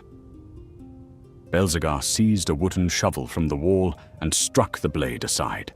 The guard recovered quickly and drove him backwards across the yard. Tamar pulled the keeper towards the horses, while Isildur remained beside the post with the fruit in both hands. The guard saw it. his face changed. He abandoned Belzegar and came straight for Isildur. Isildur stepped behind the post as the sword descended. Steel cut into the wood and lodged for one breath. Isildur struck the guard's wrist against the post, but his strength failed before the man released the weapon. The guard tore the blade free and raised it again. Tamar threw the pruning saw. Its wooden handle struck his temple. He staggered, and Belzegar drove the shovel across his knees. The man fell hard, sword skidding through the ash. "Ride," Belzegar shouted. Tamar helped the keeper mount one horse. Isildur pressed the fruit into the old man's hands. The keeper held it as though receiving a flame. "Take the western track," Tamar said. "Leave it before the fig road bends south. Do not go to any house you have used before." The old man placed the fruit inside his robe and bound it against his chest. "And you?" "We take them away from you," Isildur answered. The keeper looked at the blood on him, the useless arm, the ash caught in his hair. "You will not go far." "Far enough." Belzegar struck the horse's flank. The animal bolted through the rear gate and vanished among the cypresses. For the first time since the king's court, the fruit was no longer against Isildur's heart. The absence of its weight nearly unsteadied him. Then horns sounded from the road, and guards came running back through the smoke. Tamar pushed the second horse towards Isildur. "Mount." He caught the saddle with one hand. Behind the ruined wall, the wheat field burned from end to end, and through the drifting ash the old keeper rode west, carrying one pale fruit beneath his robe. Isildur put his foot into the stirrup and pulled. The saddle rose above him, then dropped away as his wounded arm failed. He struck the horse's flank with his shoulder and nearly went beneath its hooves. Tamar caught the bridle, dragging the animal sideways, while Belzegar seized Isildur by the belt and forced him upright. "Again," Belzegar said. Guards emerged through the smoke at the courtyard entrance. Isildur set his boot once more. Belzegar lifted from below while Tamar held the horse steady, and together they got him across the saddle. He landed hard, bent nearly double with one leg only half over. A spear struck the post beside them. "Go!" Tamar shouted. She slapped the horse's hindquarters. It sprang through the rear gate with Isildur clinging to the saddle bow. Belzegar mounted behind him in one rough movement, catching the reins over Isildur's shoulder as the horse entered the narrow fig road. Tamar took the second horse. The track dropped steeply between stone walls, overhung by broad leaves. Smoke from the wheat field moved through the branches, breaking the morning into red and grey. Behind them, the guards reached their own mounts. Belzegar drew the horse close to Isildur's body. "Stay awake." "I am awake." "You are sliding." Isildur forced his good hand tighter around the saddle. The fruit was gone from his chest, and every instinct reached for it. He could still feel its shape beneath his palm, though his hand closed only on blood-wet cloth. Tamar rode alongside. "The keeper will take the western track." "If they see us turn south," Belzegar said, "they will think he went north." Then south. At the next fork, Tamar drove her horse hard down the descending road. Belzegar followed. The western branch remained empty beneath the cypresses, its dust unmarked except for the faint prints of one horse already passing. A horn sounded behind them. The guards had seen the turn. The fig road narrowed until the horses ran almost shoulder to wall. Branches slapped against Isildur's face. Belzegar leaned with each bend, guiding the animal where the stones were least broken. but the pace remained brutal. At the bottom of the slope, the road opened onto a dry watercourse. Its bed ran south between low hills, pale with gravel and scattered boulders. Tamar reined in long enough to look back. "They will catch us on open ground." Belzegar pointed towards a stone bridge half a mile ahead. Beyond that, the channel divides. And if the bridge is watched, then we find out quickly. They rowed. The watercourse offered no shade and little cover. Hooves struck sparks from the gravel. Isildur's head fell forwards until his brow rested against the horse's mane, and the world narrowed to the animal's breath and the grip of Belzegar's arm around his waist. The bridge stood higher than it had appeared, built for floodwater that no longer came. 2 stone arches crossed the channel, and above them, a paved road led east towards Armenelos. 4 guards waited there. They lowered spears as Tamar approached. "Stop where you are." Tamar slowed, then turned her horse as though searching for another path. The pursuers behind entered the watercourse at the same moment, 8 riders spreading across the gravel. Belzegar tightened the reins. "We are boxed." Isildur lifted his head. Beneath the bridge, one arch was blocked by fallen stone. The other remained open, but a wooden barrier had been fixed across it to stop carts using the dry channel. Beyond, the watercourse continued south and split around a low ridge. "The barrier," Isildur said. "It will not break cleanly," Belzegar answered. "It does not need to." Tamar looked at the open arch, then at the guards above. "Take the center. I will draw the spears." Before either man could stop her, she wheeled her horse up the embankment towards the road. The guards turned to meet her. Tamar threw herself low against the saddle and drove straight at the left-hand pair. One spear passed over her shoulder. The other caught her cloak and tore it free, spinning the cloth into the air. "Now!" she shouted. Belzegar kicked their horse forwards. They entered the arch at speed. Shade swallowed them, along with the thunder of hooves and the shouts above. The barrier rushed closer. 3 thick rails braced between iron posts. Belzegar drew his feet from the stirrups. "Hold fast." The horse struck the center rail with its chest. Wood cracked but did not break. The animal screamed and reared, nearly throwing both men. Belzegar dragged it down and turned within the narrow arch while arrows struck the stone around them. "The left brace," Isildur said. "It is rotten." Belzegar saw it. He drove the horse forwards a second time, angling towards the darker post. Isildur twisted in the saddle and kicked at the upper rail as they struck. The brace split. The barrier collapsed beneath the horse's weight. One rail caught Isildur across the wounded shoulder and tore him from the saddle. He hit the gravel beyond the bridge and rolled until the sky stopped moving. Belzegar landed near him, still holding one rein. The horse stumbled through the broken wood, bleeding across its chest, but upright. Above, guards descended the embankment. Belzegar dragged Isildur to his feet. "Can you mount?" "No." That was not a request. He bent, caught Isildur behind the knees, and lifted him bodily across the saddle. Pain burst through Isildur's side.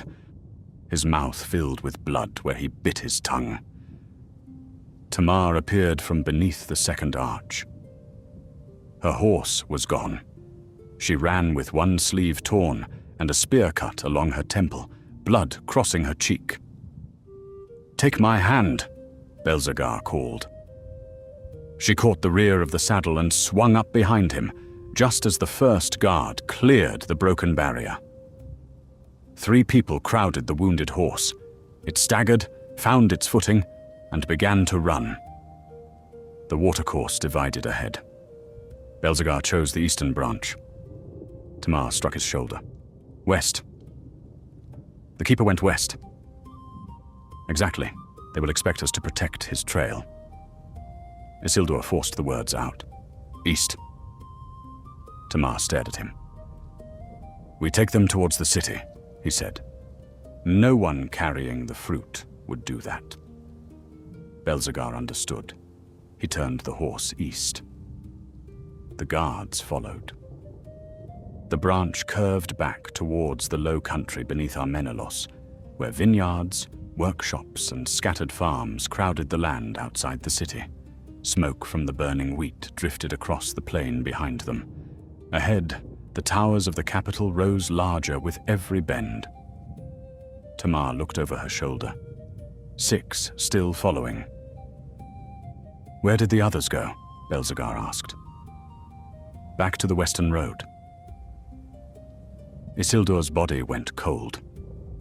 The false trail had divided the pursuit, but not enough. We must make them believe the fruit is with us, he said. Tamar wiped blood from her eye. They already do. They saw it at the shrine house. They saw me give it away. The guard who saw that is lying in the ash. Unless he shouted before he fell. Belzegar glanced towards the riders behind. Then we give them proof. He pulled a small linen bundle from inside his tunic. Isildur recognized the herb cloth Orontor had used at the hut, stained dark along one edge. What are you doing? Tamar asked. Belzegar folded it around a round stone taken from the watercourse, tied the cloth with a strip from his sleeve, and thrust it beneath Isildur's mantle. Hold it where they can see. Isildur cradled the bundle against his chest. At the next bend, Belzegar slowed just enough for the nearest pursuer to close. The guard saw the pale cloth in Isildur's hands and shouted. He has it! The riders drove harder. Tamar looked at Belzegar. That bought the keeper time. If we stay ahead. The horse beneath them had begun to fail. Foam streaked its neck. Blood from the broken barrier ran down one foreleg, and each stride shortened. A cluster of potters' yards appeared ahead, their kilns built in rows beside clay pits. Workers stood among stacked jars, staring towards the sound of pursuit. Belzegar turned into the first yard without warning. Clear the way! Tamar shouted. Men scattered. The horse passed between towers of unfired vessels, knocking one stack into another. Clay shattered across the ground behind them, forcing the guards to slow. A kilnmaster stepped into their path with both arms raised. You will ruin everything. Tamar leaned from the saddle. Pull down the racks after us. He stared at the blood, the palace riders, and the wrapped shape in Isildur's arms. Then he seized the nearest support. The drying rack collapsed across the lane as they passed. Boards, pots, and wet clay buried the first pursuing horse to the knees. Shouts erupted behind them. Other workers understood. One overturned a handcart. Another rolled heavy jars into the road. A woman swung a long pole into a stack of roof tiles, sending them sliding from a shelf in a red cascade. Belzegar laughed once, breathless and astonished. Tamar looked back at him. Save your strength. They crossed the last yard and entered a lane running between dye houses. Steam drifted from open vats. Bright cloth hung from ropes overhead, blue, saffron, and deep red, turning the morning light into strips of color. The horse stumbled. All 3 nearly fell. Belzegar brought it to a stop beside a loading platform. It is done. The animal stood trembling, one foreleg barely touching the ground. Isildur looked behind. The guards were still fighting through the potter's yards. "There," Tamar said. A covered wagon waited beside the nearest dye house, harnessed to 2 mules. Its driver had abandoned the seat and was watching the commotion from a doorway. Belzegar slid down first.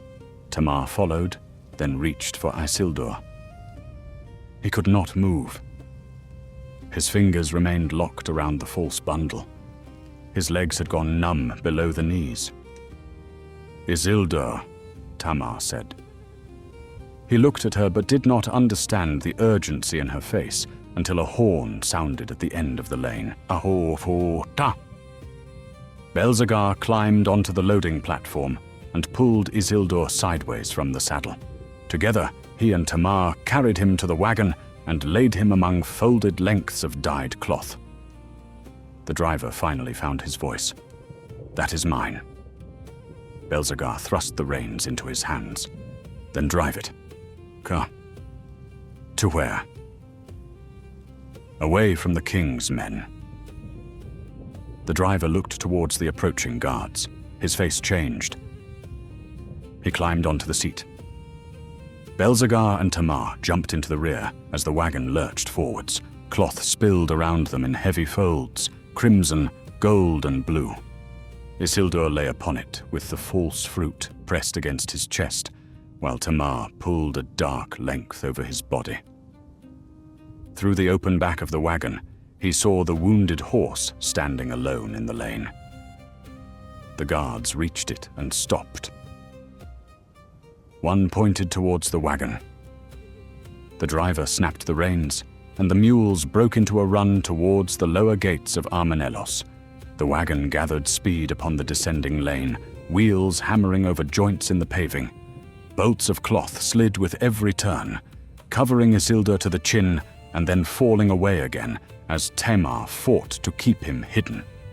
Through gaps in the crimson folds, he saw roofs passing overhead, balconies crowded with startled faces, and the pale walls of Armenelos rising before them. The driver leaned over the reins, urging the mules towards the city, whose gates were already closing. "Not the lower gate," Belzegar called. "Turn south." "The south road climbs," the driver shouted back. "These animals will never outrun horses there." "They will not outrun them here." Behind the wagon, a horn answered from the dye quarter. The guards had found the trail again. Their horses entered the lane 2 abreast, scattering workers and overturning baskets as they came. Tamar pulled a blue cloth over Isildur and pressed him flat against the wagon bed. The driver turned sharply into a narrower street. One wheel lifted from the stones. The wagon tilted towards a row of pillars, struck the corner of a fountain, and came down with a crash that split the rear board. Isildur rolled against Belzegar's legs. The false bundle slipped from his hands and disappeared beneath the cloth. "Find it," he said. Tamar dug through the folds. "It is a stone." "They must see me carrying it. They must first see you alive." Belzegar found the bundle near the wheel arch and pushed it beneath Isildur's mantle. "Hold it when I tell you." The lane opened into a market square. Merchants had only begun setting out their goods, and half the awnings still hung furled above empty tables. The driver steered between the stalls, shouting for people to clear the way. A woman carrying jars dropped them and dragged 2 children aside just before the mules passed. Guards entered the square behind them. An arrow struck the wagon's frame. Another pierced a roll of yellow cloth beside Isildur's head and remained there, trembling. The driver ducked low over the reins. "They are shooting into a market!" Tamar cried. Belzegar looked back. They no longer care who sees. The nearest rider gained upon the wagon's left side. He reached for the rail with one hand while holding a short sword in the other. Belzegar seized a wooden winding rod from among the cloth and struck the man across the wrist. The sword fell beneath the wheels. The rider kept hold of the rail. His horse ran close enough that its shoulder struck the wagon and sent it swerving towards the stalls. Belzegar hit him again, but the man climbed higher, one boot leaving the stirrup. Isildur pushed himself upright beneath the blue cloth. "Here!" he shouted. The rider turned. Isildur drew the wrapped stone from his mantle and held it against the morning light. The linen concealed its shape imperfectly, but blood from his hands had soaked into the cloth, and from horseback the bundle might have hidden anything. The guard abandoned the rail and reached for it. Belzegar drove the winding rod into his chest. The man fell backwards beneath his own horse and vanished into the square. Every pursuer saw the bundle. Their formation tightened. "They believe it," Tamar said. "Then let them keep believing." The wagon crossed the market and entered a district of tall houses built close around inner courtyards.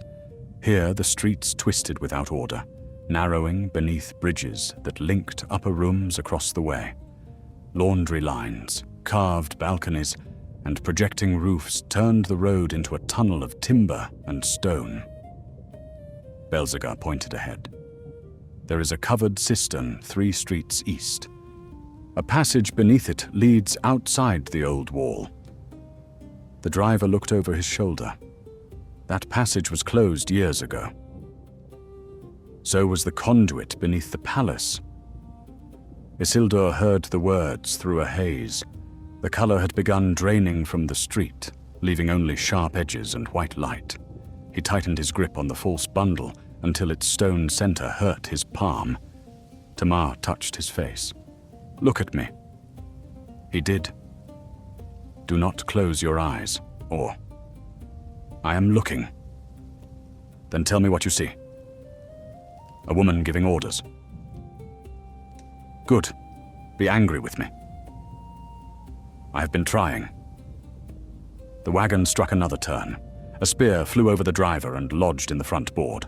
One mule shied violently, dragging the other sideways. The driver hauled at the reins, but the harness tangled around the spear shaft.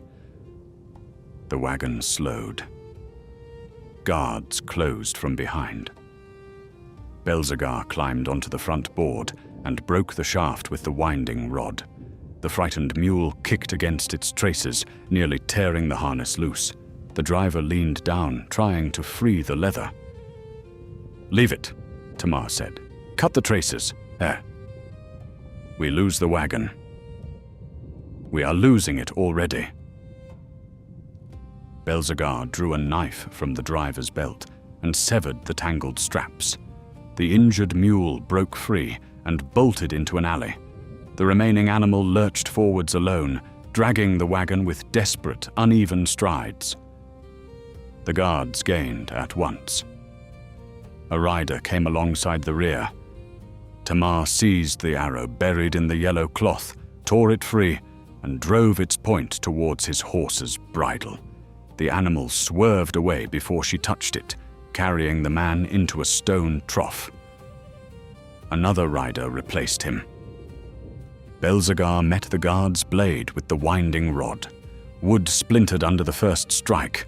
The second cut halfway through it. "Cistern!" the driver shouted. Ahead stood a domed stone roof supported on columns, built over a broad public basin. Steps descended on all 4 sides towards dark water. The square around it was crowded with servants carrying jars and laborers waiting at the pumps. The driver pulled the lone mule towards the northern steps. "The wagon cannot go down there," Tamar said. "It does not need to." He jumped from the seat. The wagon continued without him. The mule reached the edge of the steps and reared. The shafts drove against its flanks. The front wheels dropped over the first stair, and the whole wagon pitched forwards. Belzegar caught Isildur beneath the arms. Tamar seized his legs. They threw themselves sideways into a hanging curtain of red cloth just as the wagon overturned. The world became timber, dust and color. Isildur struck the pavement wrapped in heavy fabric. Something passed over him with a roar. A wheel shattered against a column, and bolts of cloth burst across the steps, rolling into the cistern water. For several breaths he could not move. Hands dragged the red cloth away. Tamar knelt above him with blood running from her temple again. "Where is the bundle?" Isildur opened his hand. It was empty. Across the square, the false fruit had rolled free of its wrapping. The round stone lay exposed among the folds, while guards dismounted around it. One picked it up. His face darkened. "He has deceived us!" The captain looked towards the fallen wagon. "Search every cloth." Belzegar pulled Isildur behind the cistern columns. The driver waited there beside a bronze pump, waving them towards a stair descending beneath the basin. "Below," he whispered. Tamar stopped. "You knew the passage remained open." "My grandfather used it to move dye when the road taxes rose." "Why did you say it was closed?" "I did not know whether to trust you." The guards began cutting apart the cloth. The driver opened a narrow iron door behind the pump. Cold air breathed from the darkness beyond. He pressed a small oil lamp into Belzegar's hand. "Follow the water sound until it stops, then take the right stair." Belzegar looked at him. "They will question you. They have ruined my wagon. I have plenty to say." The captain shouted from the square, "You there, step away from the pump." The driver turned and began berating him before the words were finished. "Do you know what that cloth cost? Do you know who will pay for the broken axle?" Tamar pushed Isildur through the iron door. The passage descended beneath the cistern in a spiral of wet steps. Water echoed through the stone around them, masking the noise above. Belzegar carried the lamp and most of Isildur's weight. Tamar followed last, closing the door until only a blade of daylight remained. "They saw the stone," she said. "They will know the fruit was passed to another," Belzegar answered. "Not where?" "Not yet." At the bottom, the stair entered a long tunnel beside a covered aqueduct. Water moved behind an iron grating, swift and black. The passage floor had been worn smooth by generations of hidden traffic. Isildur took 3 steps and collapsed. Belzegar lowered him carefully against the wall. Tamar opened his mantle and found the fresh bandage soaked through from shoulder to waist. She placed both hands over the wound. "He cannot keep moving." "He must," Belzegar said. "He will die in this tunnel." Isildur looked towards the darkness ahead. "How far to the old wall?" Belzegar crouched beside him. "Perhaps half a mile." "Then lift me." Tamar's hands pressed harder. "Your blood is not listening to commands." "Neither am I." Belzegar removed his outer tunic and tore it into broad strips. Together they wound the cloth around Isildur's chest, binding his wounded arm against his body. He did not cry out, but his boots scraped helplessly against the floor until the knot was tied. The iron door opened far above. Voices entered the stairwell. "They have found the passage," Tamar said. Belzegar took the lamp in his teeth, turned his back to Isildur, and crouched, arms around my neck. "I can walk." "You cannot stand." Isildur obeyed. Belzegar rose with him across his back and began moving along the aqueduct. Tamar took the lamp and went ahead, its flame shining against the wet iron bars. Behind them, torchlight reached the bottom of the spiral stair. The passage bent sharply. Water thundered louder beyond the grating, then vanished as the aqueduct turned away beneath the city. Silence replaced it so suddenly that the pursuers' footsteps seemed to fill the earth. Tamar found the right-hand stair. It climbed steeply through rough stone, ending beneath a slab held by an iron hook. She pushed, but the slab did not move. "Again," Belzegar said. She braced both shoulders beneath it. Dust fell into her hair. The hook groaned, yet the stone remained closed. The first guard entered the lower passage. His torch appeared around the bend. Belzegar set Isildur down upon the steps and turned with the broken winding rod in his hands. Tamar pulled once more at the hook. It snapped. The slab lifted. Sunlight poured down the stair. Tamar climbed through and reached back. Belzegar raised Isildur from below, while footsteps rushed towards them. A sword struck the stair wall and threw sparks against Isildur's boots. Hands caught him from above. More than Tamar's hands. Two men in plain brown cloaks pulled Isildur out onto a floor of packed earth. A third seized Belzegar as he emerged and dragged him clear before the sword below could reach him. Tamar dropped the slab into place, and the men rolled a grain chest across it. They stood inside a low storehouse beyond the old city wall. At the far end, Elendil waited beside an open door. He saw the blood first, then he saw his son's face. For one breath, Elendil did not move. Isildur tried to speak, but no voice came. He lifted his empty hand instead, opening the fingers to show that the fruit was no longer there. Elendil crossed the room and caught him before he fell. Elendil lowered Isildur onto a bed of grain sacks, while the men in brown cloaks barred the storehouse door. Dust rose around them, catching in the shaft of sunlight from the roof vents. Belzegar stood with both hands on his knees, drawing breath, and Tamar remained beside the grain chest that covered the stair, listening to the blows beginning beneath it. "Where is the fruit?" Elendil asked. Isildur's lips moved before sound came. "Gone west." "With whom?" "An old keeper from the shrine house." Elendil looked once towards Tamar. "He knows trees," she said. He understood what he carried. The grain chest jumped beneath a blow from below. One of Elendil's men dragged a second chest across the floor and wedged it against the first. Another poured loose grain into the cracks around the slab, filling the mechanism and burying the iron ring. "They will break through," Belzegar said. "Not quickly," Elendil answered. He cut away the strips binding Isildur's chest.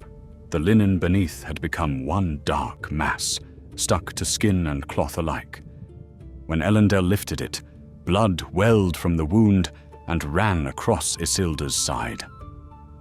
A healer knelt beside them, a narrow-faced woman with sleeves rolled above her elbows. "Hold the lamp nearer." Tamar obeyed. The healer examined the wound beneath Isildur's shoulder, then the cut along his ribs and the swelling where the bronze gate had struck him. Her mouth tightened. She placed 2 fingers against his throat and waited. "He has lost too much." Elendil's hand closed around Isildur's wrist. "Can you stop it?" "I can close what I can reach." "Then do it." The healer looked directly at him. "He may not survive the closing." Isildur opened his eyes. "Begin." No one answered him. He reached with his good hand and caught Elendil's sleeve. His grip had little strength, but his father bent close at once. The fruit must not return to the city. It will not. If they take me, they will not. Elendel. The use of his name struck through the room more sharply than any cry. Isildur's fingers tightened in the cloth. Do not trade it for me. Elendel held his gaze. His face had gone still, yet the tendons stood out along his hand where it gripped Isildur's wrist. I heard you, he said. The healer poured boiled wine over the wound. Isildur's body arched from the sacks. Tamar caught his shoulders while Belzegar held his legs, and Elendel kept the wounded arm from tearing loose. The healer worked a curved needle through the flesh beneath the shoulder, drawing the wound together, one hard stitch at a time. Below the grain chests, iron struck stone. Guards shouted from the buried stair. Their voices came muffled through wood and grain, threatening fire, death, and the king's judgment. One of Elendel's men glanced towards the roof. There are riders outside. How many? Elendel asked. 10 at the eastern wall, more coming from the city. The healer tied the first row of stitches. Turn him! They rolled Isildur onto his side. He bit into a folded strip of leather, but a groan escaped when she opened the wound along his back and searched it with her fingers. Blood ran over her hands. The blade passed through muscle, she said. No iron remains. Then close it, Tamar said. I am closing it. Her voice broke like a snapped twig, and the healer looked up. Tamar's hands were trembling against Isildur's shoulders. She turned her face away, jaw clenched, while the needle entered again. A horn sounded beyond the storehouse. By order of Ar-Pharazôn, open this door! Elendel rose. Isildur caught at him but found only empty air. Stay. I must give them something to see. You will be taken. Not today.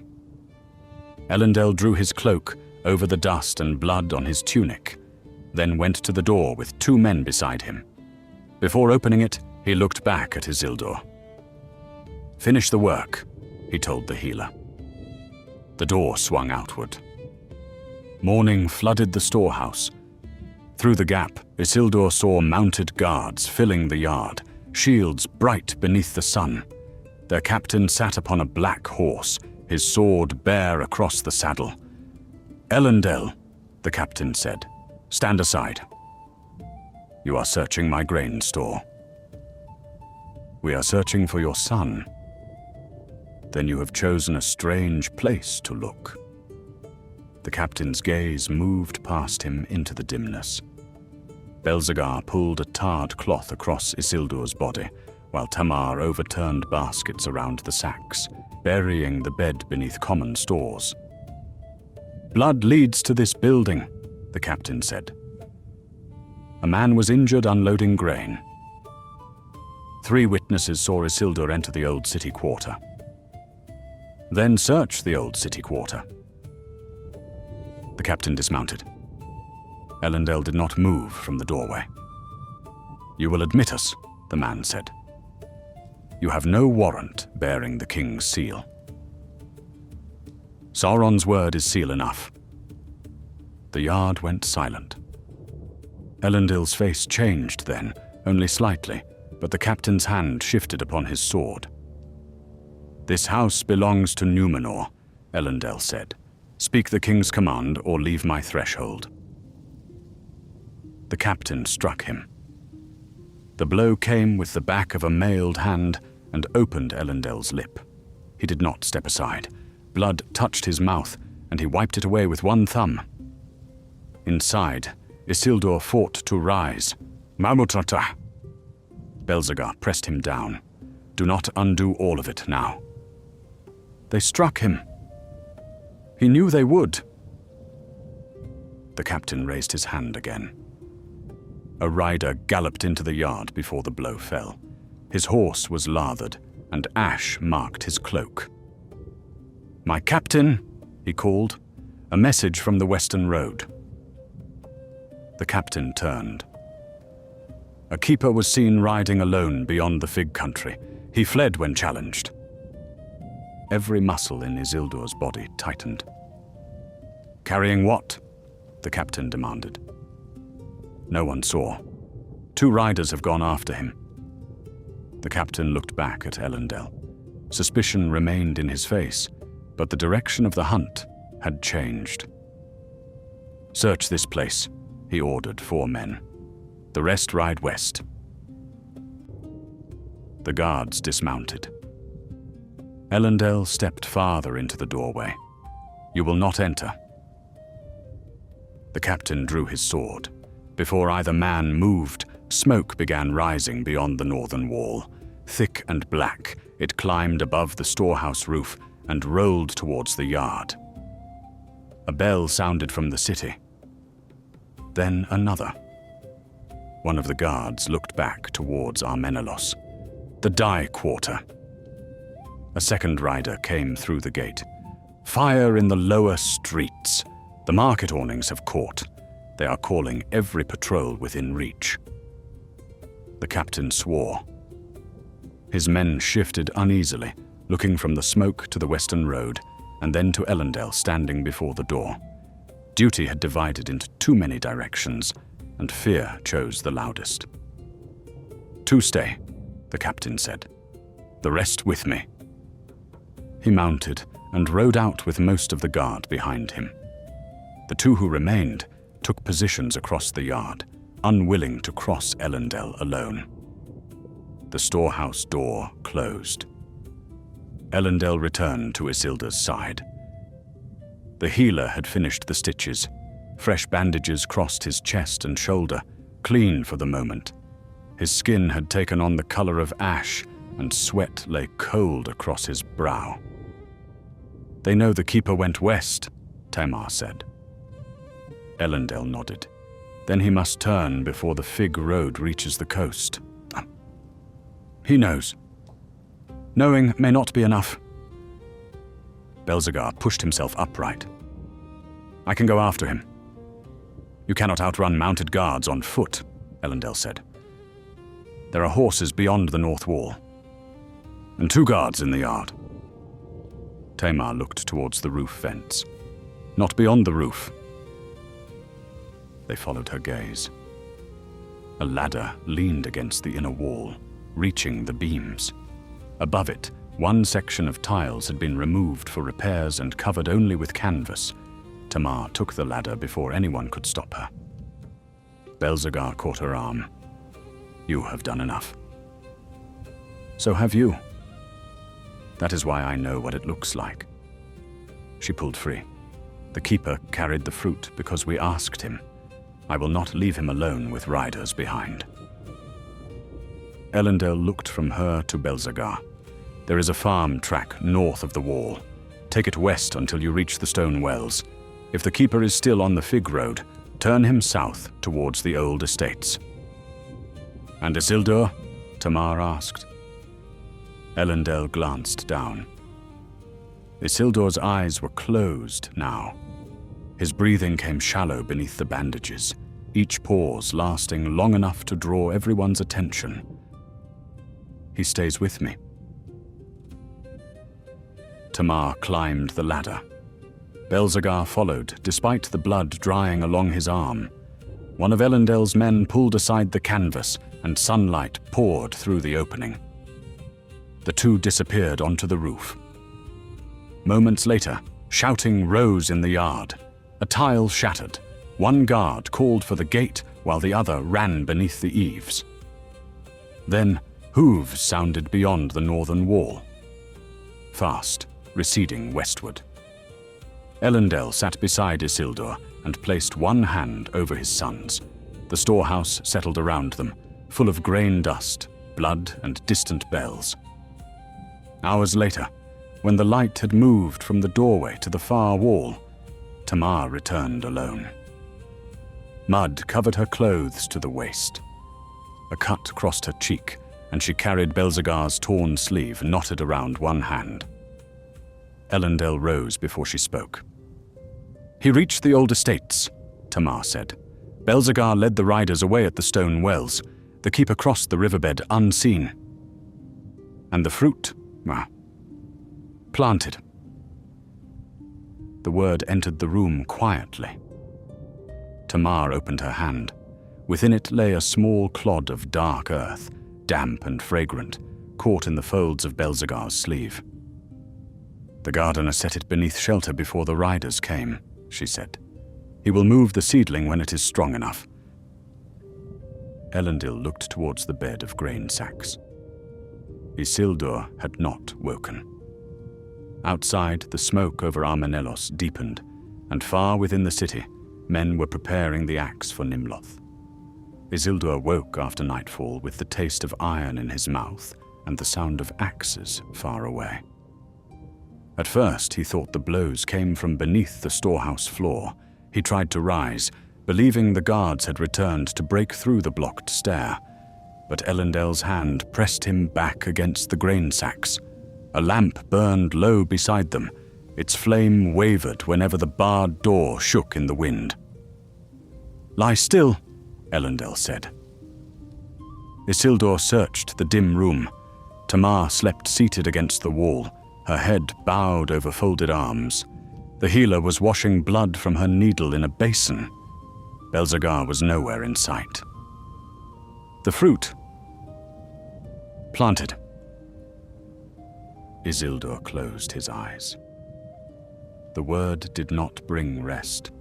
He saw the fruit again upon the wet stones beside the pool, a guard's fingers reaching for it, the pale skin turning beneath torchlight as blood ran from his shoulder. His hand moved weakly across his chest and found only bandages. "Where is Belzegar?" Elendil's gaze shifted towards Tamar. She woke at the sound of the name. Weariness had hollowed the skin beneath her eyes, but she rose at once and came to the bed. "He drew the riders north of the wells," she said. "I saw him take the ridge road. They followed." "Did he escape?" "I do not know." Isildur turned his face towards the wall. The axes sounded again. This time he knew the blows came from Armenelos. They carried faintly through the night, borne from the high city across the fields and walls. Each strike reached the storehouse after a long delay, softened by distance, yet still heavy enough to measure. Tamar stood motionless beside the sacks, listening with both hands closed at her sides. "They have begun," she said. Elendil went to the door but did not open it. Through a crack in the boards, a dull red glow touched the lower sky above the city. Isildur tried once more to sit. Pain closed around his ribs, and the healer pushed him down. "You will tear every stitch." "They are cutting Nimloth." "Yes." "I should be there." "To do what?" The healer's voice sharpened. "Bleed upon another courtyard?" Isildur looked at her. She had tended him for hours with steady hands, but now anger shook through them. She set the basin down too hard, spilling dark water across the floor. "You went for one fruit," she said. "It is beyond their reach. Do not turn that into permission to die twice." Elendil remained at the door. Another blow traveled from the city. Then another.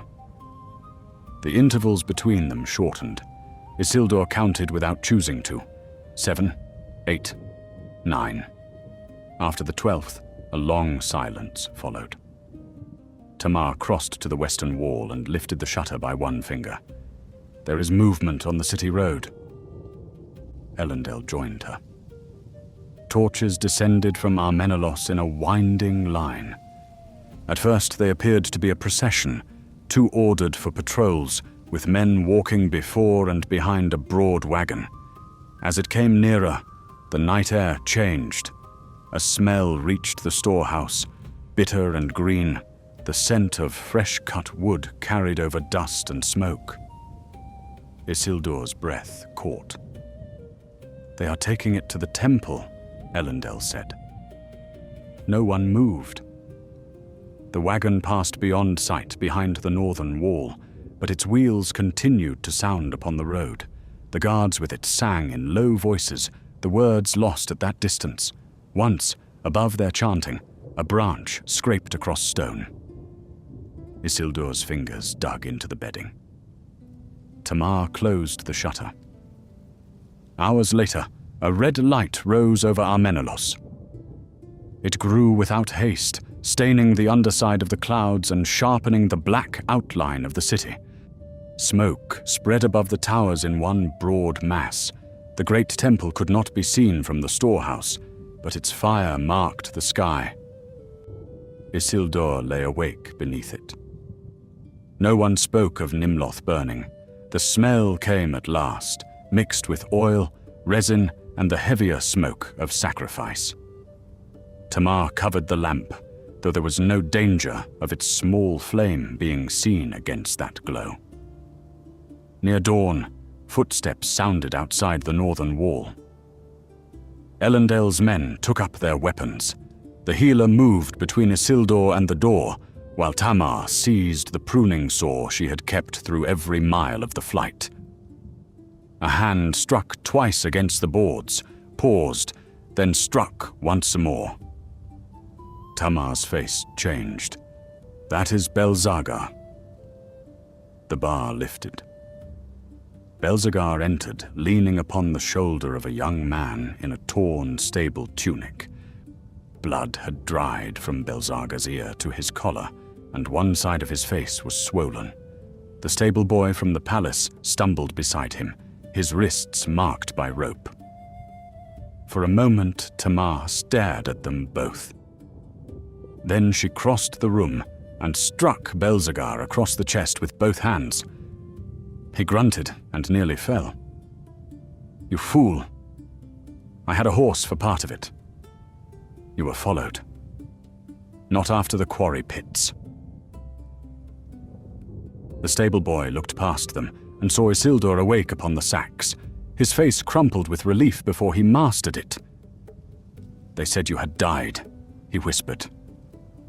"Not yet," Isildur answered. The boy came closer. Bruises darkened one cheek, and dried blood marked his lower lip. Isildur reached towards him, but his arm lifted only halfway. "What did they do?"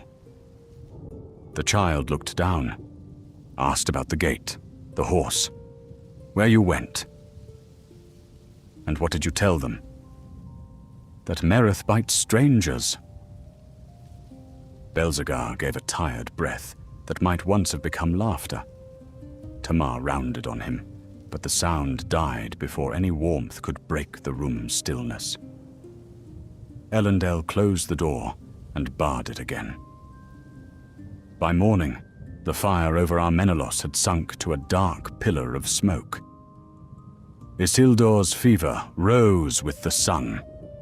For 3 days he moved in and out of waking, while the healer cooled his skin and changed bandages stiff with blood. At times he spoke to men who were not there. At others he gripped Elendil's hand and demanded the fruit be carried farther west, though no one could persuade him that it had already been planted. On the 4th night, Tamar brought a shallow wooden bowl to his bedside. Inside lay a little earth. Nothing rose from it. "The keeper sent this," she said, "from the ground above the seed." Isildur looked at the dark soil for a long while. He did not touch it. "Has it opened?" "Not yet." He turned his face away. Days passed. The wounds closed slowly and badly, leaving him too weak to stand without help. News entered the storehouse in fragments. Servants taken from the palace, houses searched, men questioned beneath Sauron's shadow. Of Nimloth, there remained only ash in the temple, and a blackened hollow in the king's court. Belzegar recovered enough to walk with a staff. The stable boy stayed near the rear wall, tending the horses and waking at every distant horn.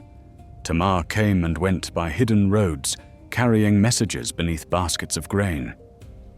One evening she returned with mud upon her boots and rain on her cloak. She said nothing until she had crossed the room. Then she opened both hands. Within them lay 2 small leaves, pale as pearl beneath the lamplight, joined to a green stem no longer than a finger. Isildur did not breathe. "Moh. The shell split before dawn," Tamar said. "The root is strong." "Massa." Elendil bowed his head. The stable boy stepped nearer, though he stopped at the edge of the light. Belzegar leaned upon his staff and watched with his battered face, gone still. Tamar carried the seedling to Isildur's bed. He raised his hand slowly. His fingers shook when they reached the first leaf, and he touched it with less pressure than falling ash. Outside, Armenelos stood beneath a sky stained by the temple smoke. Within the storehouse, the tiny leaves turned towards the lamp.